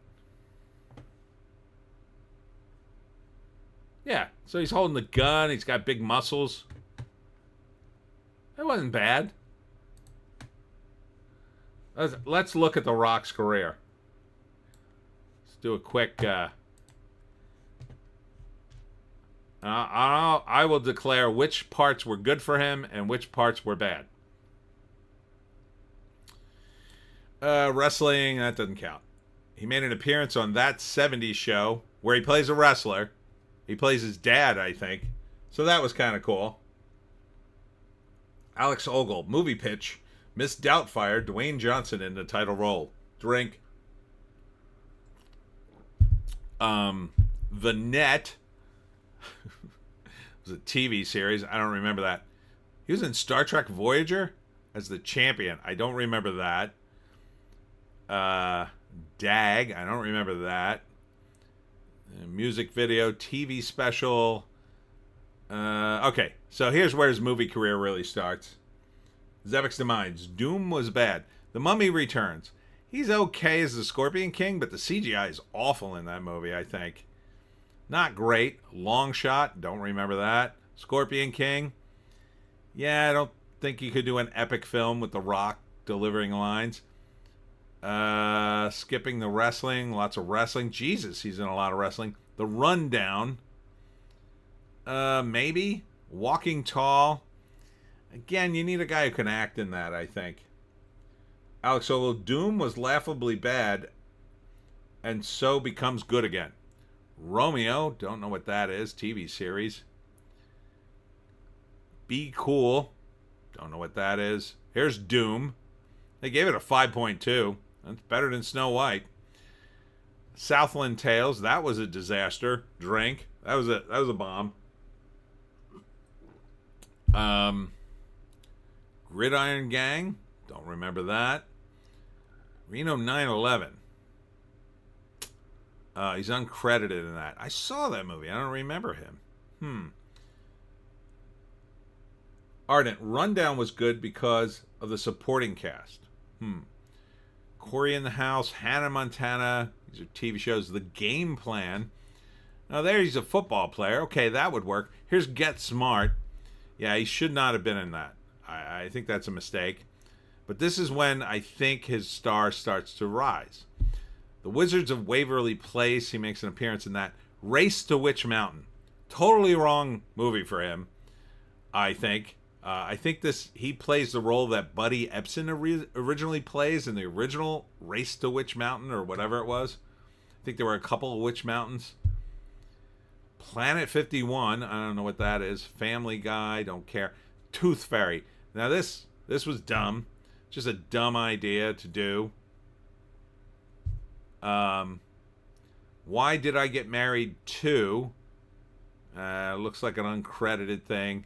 The Other Guys. I don't remember him in... Oh, he dies in that, right? Okay, that was a good one. That was kind of a comedy. It's funny. You Again, uncredited. Doesn't really count. Here he is in Faster. He's okay in that. Transformers Prime's TV series. I don't remember that. Another movie, Fast Five. Yeah, I don't know. Ardent. Tooth Fairy was Johnson's kindergarten cop. Yeah, the Fast and Furious movies, I don't really like them. They all look the same. They all look kind of stupid. That being said, Dwayne Johnson in them, I don't think it really harms them. I don't think he's necessarily right for the role, but to me, the movies are so nothing. I mean, anybody could be in them, essentially. Ardent, only less memorable. Alex Ogle, Netflix will remake Sherlock Holmes with Dwayne Johnson. He will end it by body slamming Moriarty. That sounds awesome. Journey to Mysterious Island. I don't know what that is. Clash Time. Snitch. Yeah, I don't know. He was in G.I. Joe Retaliation. He plays Roadblock. Okay, that's a part for him, I guess. Ardent at Alex Ogle. Is that a pitch? There's no Sydney Sweeney Keeney. Empire State. Pain and Gain. He's good in that. Fast and Furious 6. Hercules. He was in a Hercules movie? What happened to that? See, I mean, it got 6.0, but I don't even remember this thing. Got 1 star. Mulaney, he was in an episode of that. Furious 7. San Andreas, that's the earthquake movie. I think he's totally wrong for that. Fast and Furious, Supercharged, again, whatever. More TV shows. Central Intelligence. I think that's another comedy movie with him. He did the voice in Moana. That was a big hit. Fate of the Furious, obviously. That here he is in Baywatch. Like, okay, he's in shape, but I mean, was that even? I guess that was a comedy. I don't know. Alex Ogle, no Sydney Sweeney in a bikini, no pitch. Unless I write it, that is a pitch. Ardent, he was atrocious in Hercules movie. It almost destroyed Ian McShane's return. Wow. $7 original studios. Jumanji. I mean, kind of right for it, but kind of not. I mean, he's just, to me, he's still wooden. Rampage. I don't know. That looked terrible. Skyscraper looked awful. Fighting with My Family. I don't know what that is. Fast and Furious again. Ballers TV series. That one again, it looked right for him. And he played like an ex-football player who moved into like athletic management. But then he was suffering, problems and headaches because he had, taken so many hits over the years. And then, so part of it was about that. I don't know if he has the acting chops to pull that off. Fortnite Chapter 2? Jumanji again. Black Adam. I mean, if they'd given him hair, maybe it could have made this thing work. And you needed a better script. Jungle Cruise, absolutely wrong for him, in my opinion. He looked ridiculous. I think he's supposed to play a romantic lead in that. No. Free Guy, I mean, he's just a random dude in it. Red Notice, I think that tanked. Drink. DC League of Super Pets.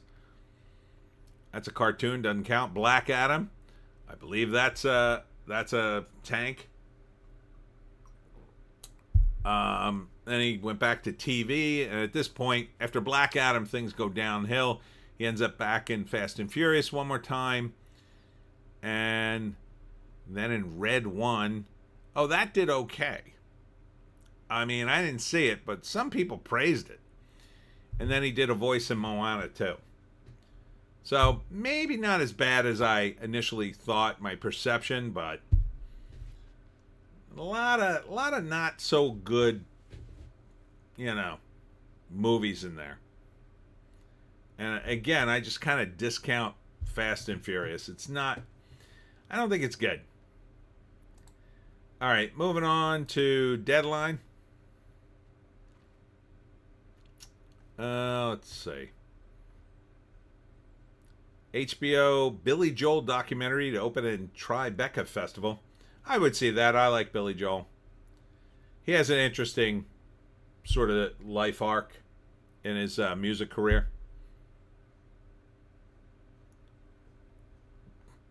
What else? Severance creative team on building the world of Lumon Industries. Okay. I may have asked this before, but I'll ask again. Do people watch Severance? And I'm of the contention that, number one, it's a manipulative show whose premise can't pay off. That the payoff of this is going to displease everyone who watched the show. That is my thought on Severance. I've never watched it, but I've watched the trailer. Movie pitch. Everybody drink. Towering inferno. After battling to the top of the skyscraper as it is being consumed by flames, Dwayne Johnson finds he's the only way to release a tank of water is to perform a rock bottom on the valve. Water cascades down and ultimately over Sydney Sweeney in a bikini. Bravo. That's a good one. That's like two pitches. Drink again. But yeah, Severance just, it feels like they can't make it pay off. Let's see. And that's about it. Not a lot going on. There's an article about the studio. They're trying to push this show as a big deal. I don't sense it is, but I don't know. Again, haven't seen it. Over at Cosmic Book News, Doctor Doom, Molecule Man, Robert Downey Jr.'s 60th birthday fuels MCU speculation. Well, I assume he's going to be Doctor Doom because he wore the mask and he's going to be Doctor Doom. Are you telling me he's going to be Molecule Man too? That doesn't make any sense. Can't be that many people in the MCU. That would be a disaster. But I don't know. Things aren't quite lining up with the new Avengers movie. I mean, it sounds better, but I don't know. They're trying to polish a lot of turds in that bowl. I don't know if it's going to work.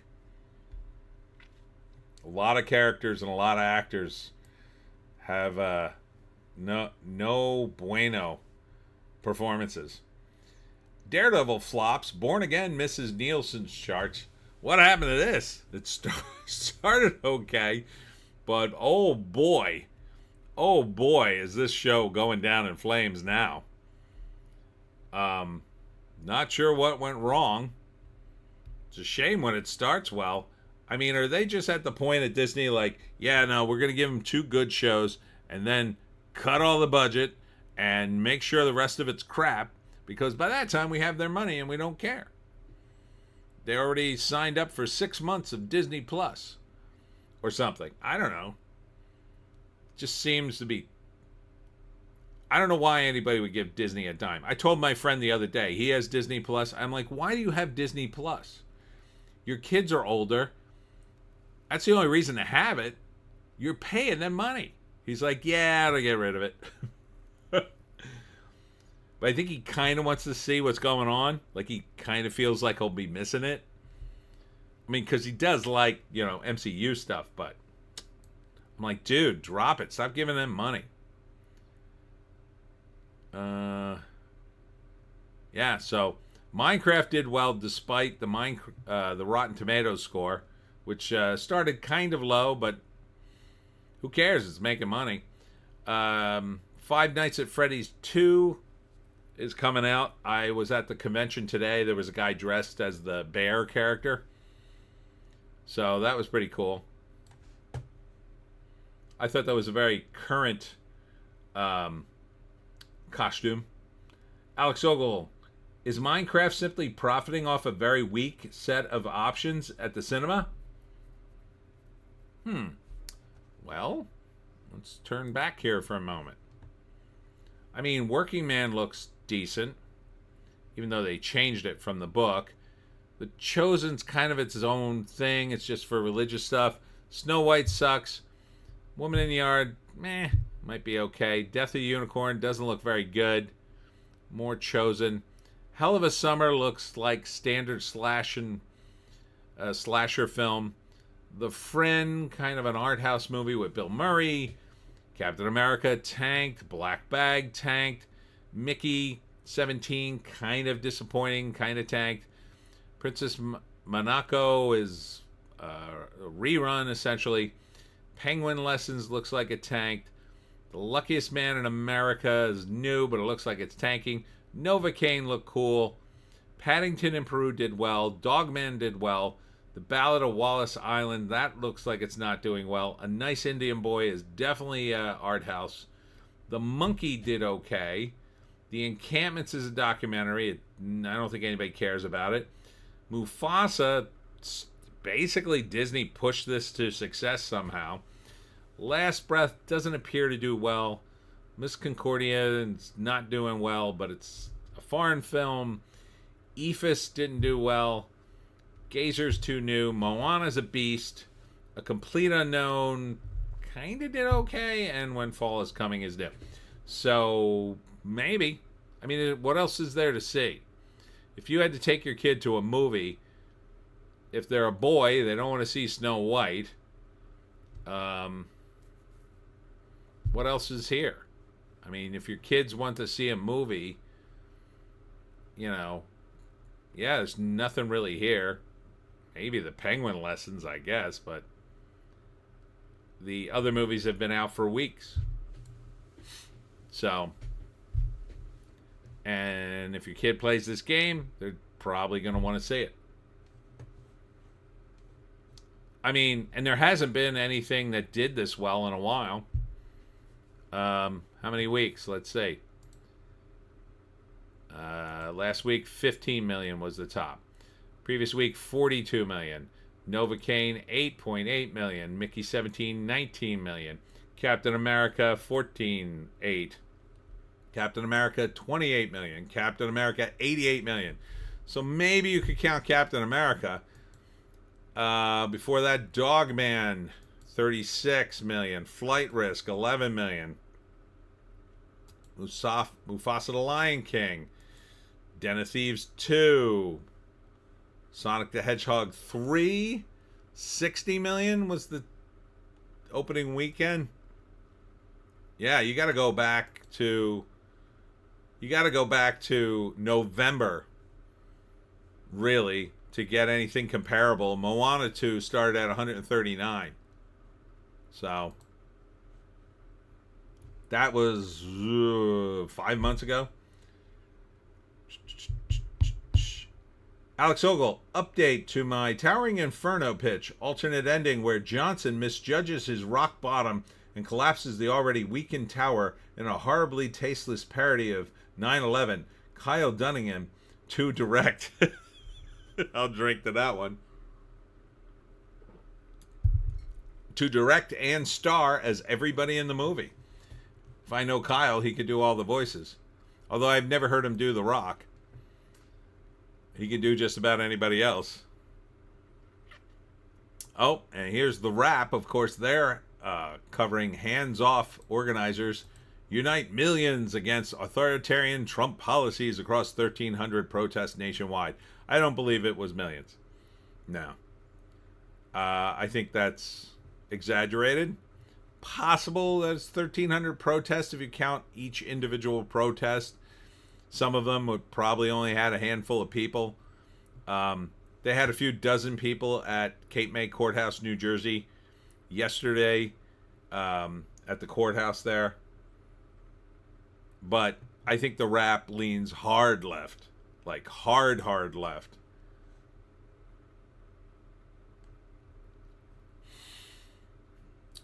Let's see. AG Pam Bondi says Trump is going to seek the death penalty whenever possible, including for Luigi Mangione. I don't believe in the death penalty. I don't think you should give the government power to kill you, because they make mistakes all the time. But that being said, if you're gonna have a death penalty, Luigi Mangione would seem to qualify. But I would still be against it. Just put him in jail for the rest of his life. That Park Place. Coyote versus Acme saved. A win for Looney Tunes fans amid Warner Brothers controversies. I don't know. I don't think this movie's any good. Because there aren't a lot of movies with live actors and cartoons that are. A lot of them are pretty terrible. Will Forte is moderately funny at times. So I can't imagine him adding to this all that much. I can't. I mean, he's okay in a few things, I guess, but Looney Tunes and live action, yeah, it doesn't really scan for me. But I'll wait. I'll listen to. I mean, the day the Earth blew up, that sounded good. On paper, it sounded good, but apparently it's no good. This, I don't know. I'm leaning towards no. I'm a big Looney Tunes fan, so you got to bring the funny if you want me to, Looney Tunes hasn't been a lot of funny modern Looney Tunes. The original ones are amazing to me. Although there's a few racist ones, but they are products of their time. The Secret Cinema in Philly every once in a while has, I think once a year, has their racist Looney Tunes or racist cartoon night where they show all these obscure cartoons no one will show anymore for good reasons. They're incredibly racist. But some of them are amazingly funny in that weird sort of way where you're laughing and you go, oh, wait, I probably shouldn't be laughing at this. I'm glad it's dark in this theater. Yeah. And I'm not saying Looney Tunes should head down the racist path, but it definitely doesn't have its edge anymore. Because they were a product of their time, they were cartoons designed to be ahead of the movie, while I guess people were just getting there and getting settled in, and so you would see entertainment before the movie, which is something they don't do anymore, but I kind of miss them. I'd rather see a Looney Tunes cartoon. If you threw in a brand new Looney Tunes once in a while ahead of a movie, I might actually go back to the movies. And then you would have new Looney Tunes, like genuine ones, but I don't know. Alex Ogle, Slicked Up Pup remains my favorite Tom and Jerry.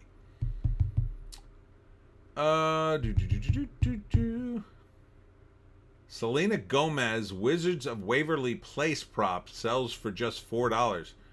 Yeah, I mean, who wants that? I don't know who would buy that. Danny Elfman to compose the music for Dark Universe at Universal Studios Epic Universe. Okay. And Conan O'Brien will host the Oscars again next year. Is Hollywood finally changing priorities? I mean, Conan's pretty funny, but I still don't want to watch the Oscars. I mean, he did get a little political, but not as much as most people seem to. And Conan's got a little more cred. He's a smart guy, and he's generally been a guy who's taken on all comers in terms of jokes, or used to. I don't know. But who the F cares about the Oscars at this point? I say stop broadcasting the damn thing. I think that would really help the Oscars. Or if you broadcast it, just like have the camera on and just run it in one shot, like a low key thing. And so people who are like really into the Oscars, they could watch it, but don't make it a show. When you make it a show, it just sucks.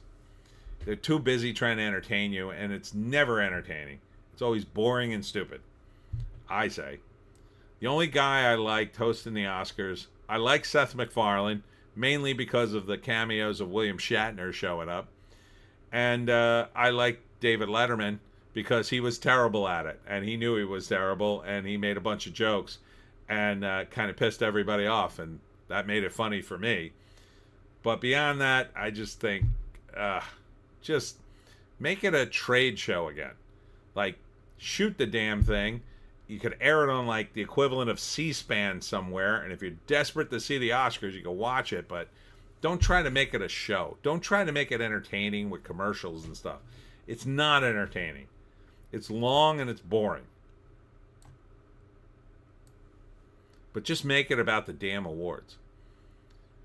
Avatar. Fire and ash footage wows CinemaCon, but still no one can name a single Na'vi, the billion-dollar Ghost franchise. I would never see this movie. I hated the first one, and I continue to hate the entire franchise. So, enjoy it if you like it, I guess, but I think it's terrible. And speaking of terrible, the last Doctor Who companion is the Doctor's equal and will hold him accountable. Now imagine you create the gayest Doctor Who of all time. Like super, super, uber turbo gay. And super, super, turbo woke. But you make this announcement that that's still not good enough. He needs a companion that'll hold him accountable. For what? Not being gay enough? Not turning the TARDIS into a giant dildo? How much gayer can you make this show? Jesus. Yeah, no. The gayest guy in the world is Doctor Who. Well, we got to hold him accountable for the patriarchy, I guess. The BBC's so woke. They've gone around the block of woke and come all the way around. They're doing like second and third laps of woke. They don't want to destroy this show. They want to obliterate it forever. Do you remember the episode of Futurama where Star Trek became a religion in the future, and then they had to ban the original episodes because the religion got out of hand, and eventually they purged the Star Trek religion, and then Fry has to go save the original episodes. That's what at this point, that's what I think they're going to do to Doctor Who, or at least the last couple of seasons. because this is just getting ridiculous. I don't know what more they could do at this point. Breitbart. Poll, Trump job approval rises during tariff week. Another media fail. Yeah, it seems to be, everybody hates the tariffs. Yeah, I could tell by everybody loving Trump. Like, give it a chance. Let the guy cook. Give it a year or two. If it doesn't work, you can always stop doing it. We'll just be back to where we were. We were headed for a problem with the economy anyway, with all the debt, so at least he's trying something. I say give it a chance. Oh my God. Pop star Keisha tells Bob the drag queen she'll fight for LGBTQ rights until the day I die. What the hell, man? The hell?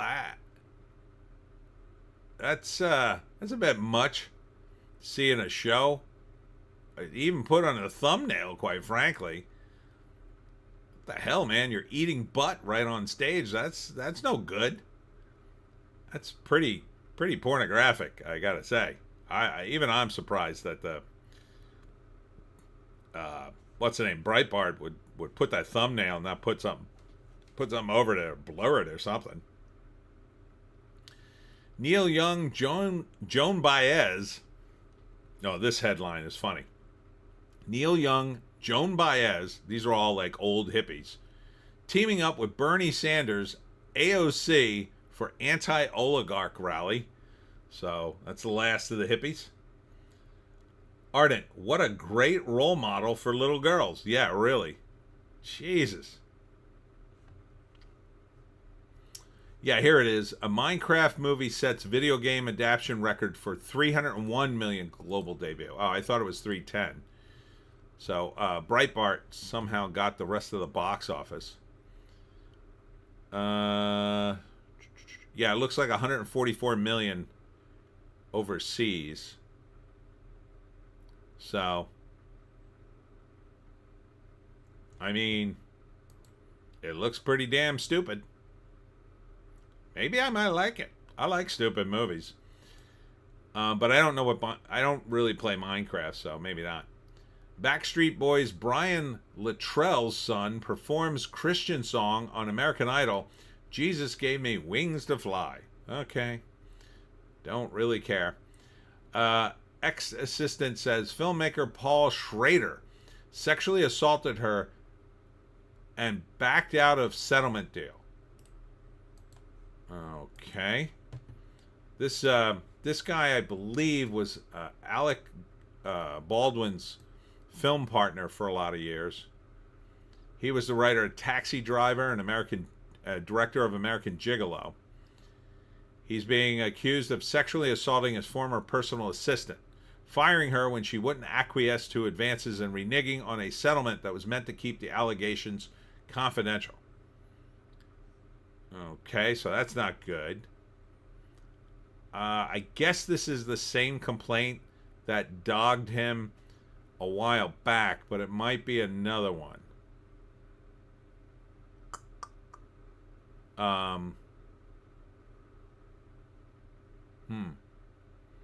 But again, I don't know anymore. Me Too did nobody any favors, I think, from their implosion, so we'll see what happens. Anna de Armas wants more original female action heroes. Let John Wick be John Wick. Well, you're in a spinoff of John Wick, but okay. I got a pitch for you, Anna. I got a whole vampire thing that'd be good for her. She'd have to be a blonde in it, though. I want a blonde. What else? More Snow White stuff, but we talked enough about that. Mel Gibson got his gun rights back, so don't mess with Mel. Pam Bondi restored his gun rights. Oh, and my ex-boss, Bill Maher, visited the White House, and he brought with him a list of insults Trump said about him, and Trump signed it and gave it back to him. I'm not sure why he did that. I guess he was trying to be funny, but yeah.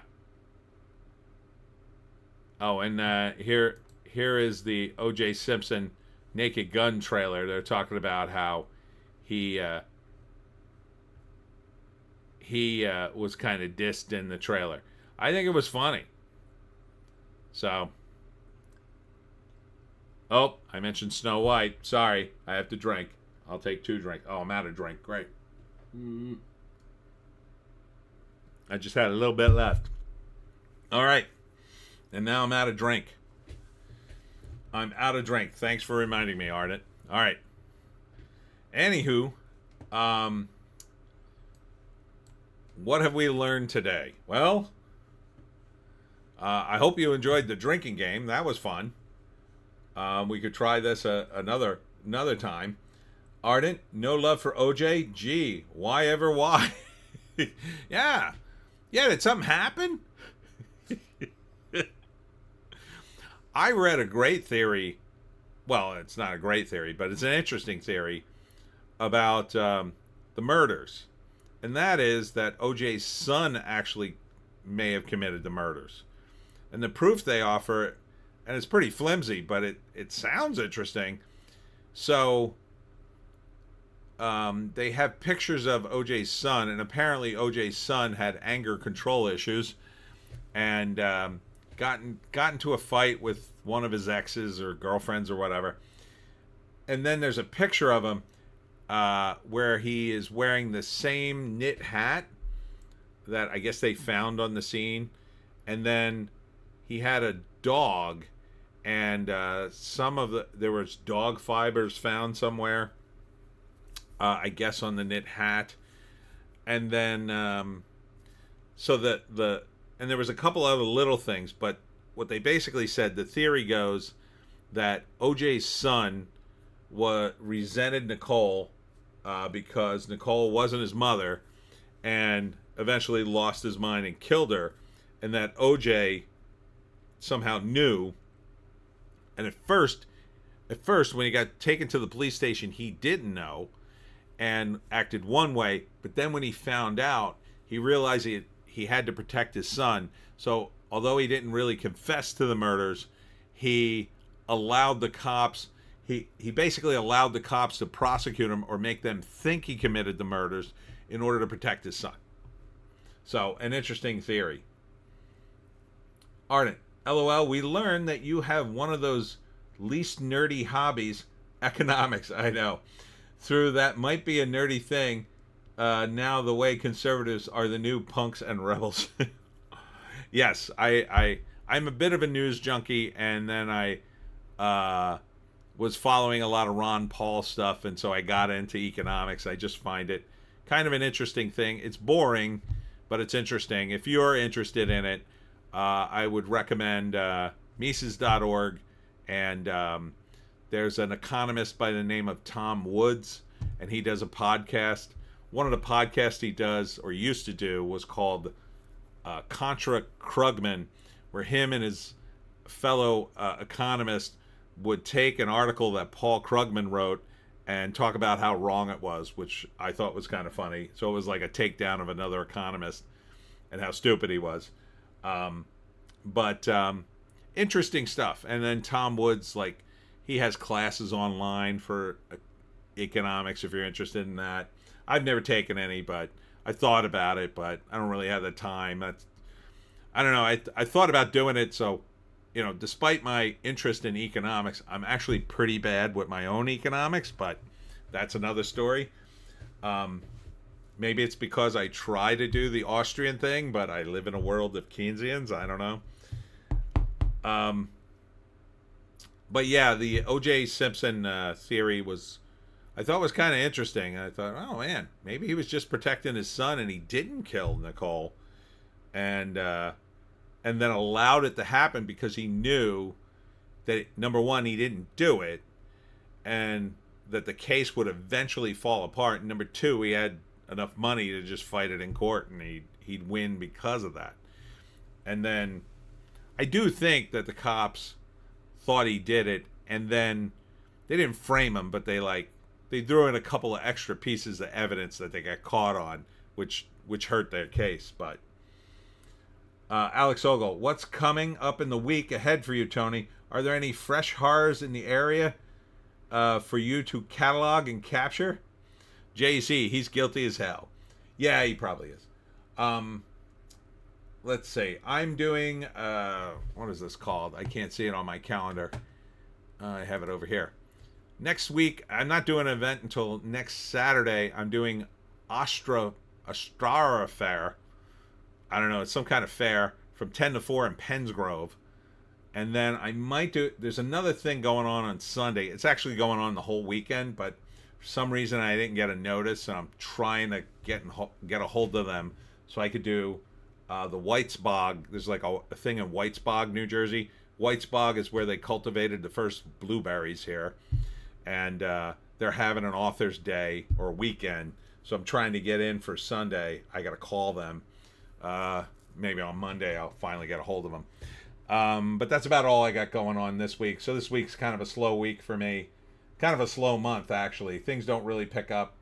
On the 26th, though, I'm doing the New Jersey Folk Festival, where I'm going to an actual folklore festival to do... I have like 20 minutes on stage to do like a reading or talk about the Pineys. And then I get a booth for the whole day, and I get to sell my books.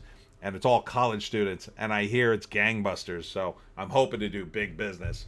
So we'll see. Alex Ogle, it's my birthday on Tuesday. I'll try to remain sober. Happy birthday, Alex. Ardent, Ostera, that's the pagan's word for Easter. Oh, okay. So I guess that's why they called it that. 10 days to my first birthday this year. Oh, happy birthday to you. Everybody's having a birthday. My birthday, as you know, was March 9th. So that was last month. When's the next birthday in my family? Oh, boy. Yeah, that's not until June. In June, I got a couple of birthdays, but nothing else going on for me for a while. Yeah, and that's about it. And I'm working on the Pineys 18. And hopefully I'll might get out into the pines again. I still didn't find Joe Mulliner's grave, and it kind of haunts me. I emailed the guy who found it and took a picture of it. And I'm hoping he gets back to me to tell me exactly where it is, but so far he hasn't gotten back to me. Alex Ogle, at Ardent, save up your Guinnesses until then. Yes. All right. Yeah, so that's about it. Oh, and we learned that Minecraft is the biggest movie in the weekend. It's crazy. I don't really get it, but I'm 59 and I didn't play Minecraft, so I don't really get video game movies. I don't see them as being good. Not a good trend. I mean, maybe the GTA movie could be good because that was already kind of cinematic and had a kind of a cool story, but I don't know. Ardent at Alex Ogle. LOL, nah, probably won't even drink. Might pick up a toke, though. Been a few years since I smoked any, and I might watch the new Dune after. Still haven't seen it. I think they're making the third one now, right? I think that's going into production. I hope they don't do any more after that, but the way they're doing franchises these days, I still haven't seen Dune myself. I go back and forth about that movie. It's a lot of time. Alex, Doom was a great video game movie. No, it wasn't. I think we established that. Ardent, oh, Andor was half decent. If you don't think of it as Star Wars movie, kind of a spy thriller. I'm only in first season, though. I guess. I don't know. Star Wars, to me, is just... So few movies interest me, and TV shows. They really just don't. It's so hard to get excited about anything. I was sort of mildly excited by Death of a Unicorn because I thought maybe this will be funny, but it looks like crap. Naked Gun's about the only thing I think I will go see that so far, unless they play a bit and they go after Trump, and then I'm just like out. I just cannot tolerate it. Ardent at Alex Ogle figures only someone who likes pineapple on pizza would think that. Ardent, not my movie. Sorry, series. Or not movie. Sorry, series. Yeah, I mean, I'm not going to get Disney Plus. I'm just not going to give them money. Yeah, Star Wars is just dead for me. It's just dead. Ardent, looking forward to Naked Gun. Need to watch the trailer again. Yeah, I think, they just fill it full of punchy comedy bits. And Leslie Nielsen is as good as he is in the trailer. I think you got a hit. I think people will like it. They'll see it. And, finally we'll have a decent comedy out. It'd be nice to have one. Alex Ogle, Nintendo would never allow it, but movie pitch. Mario with Sydney Sweeney as Princess Peach in a bikini. Ardent, LOL. Alex, Mario. Drink.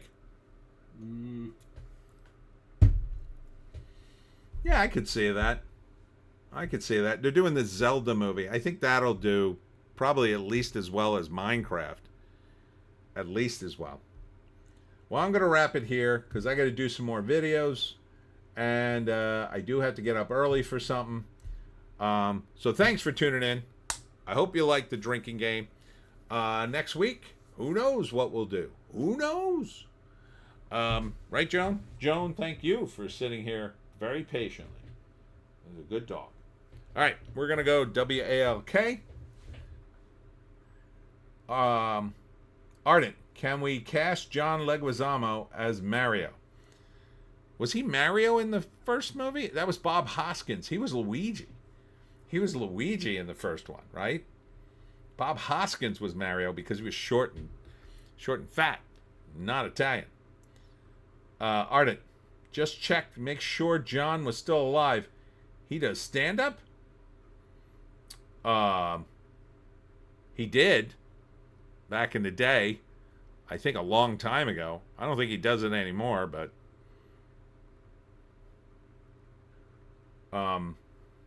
yeah, his politics are no bueno. Oh, we didn't talk about Bill Burr. I forgot about Bill Burr. God, Bill Burr had a meltdown this week.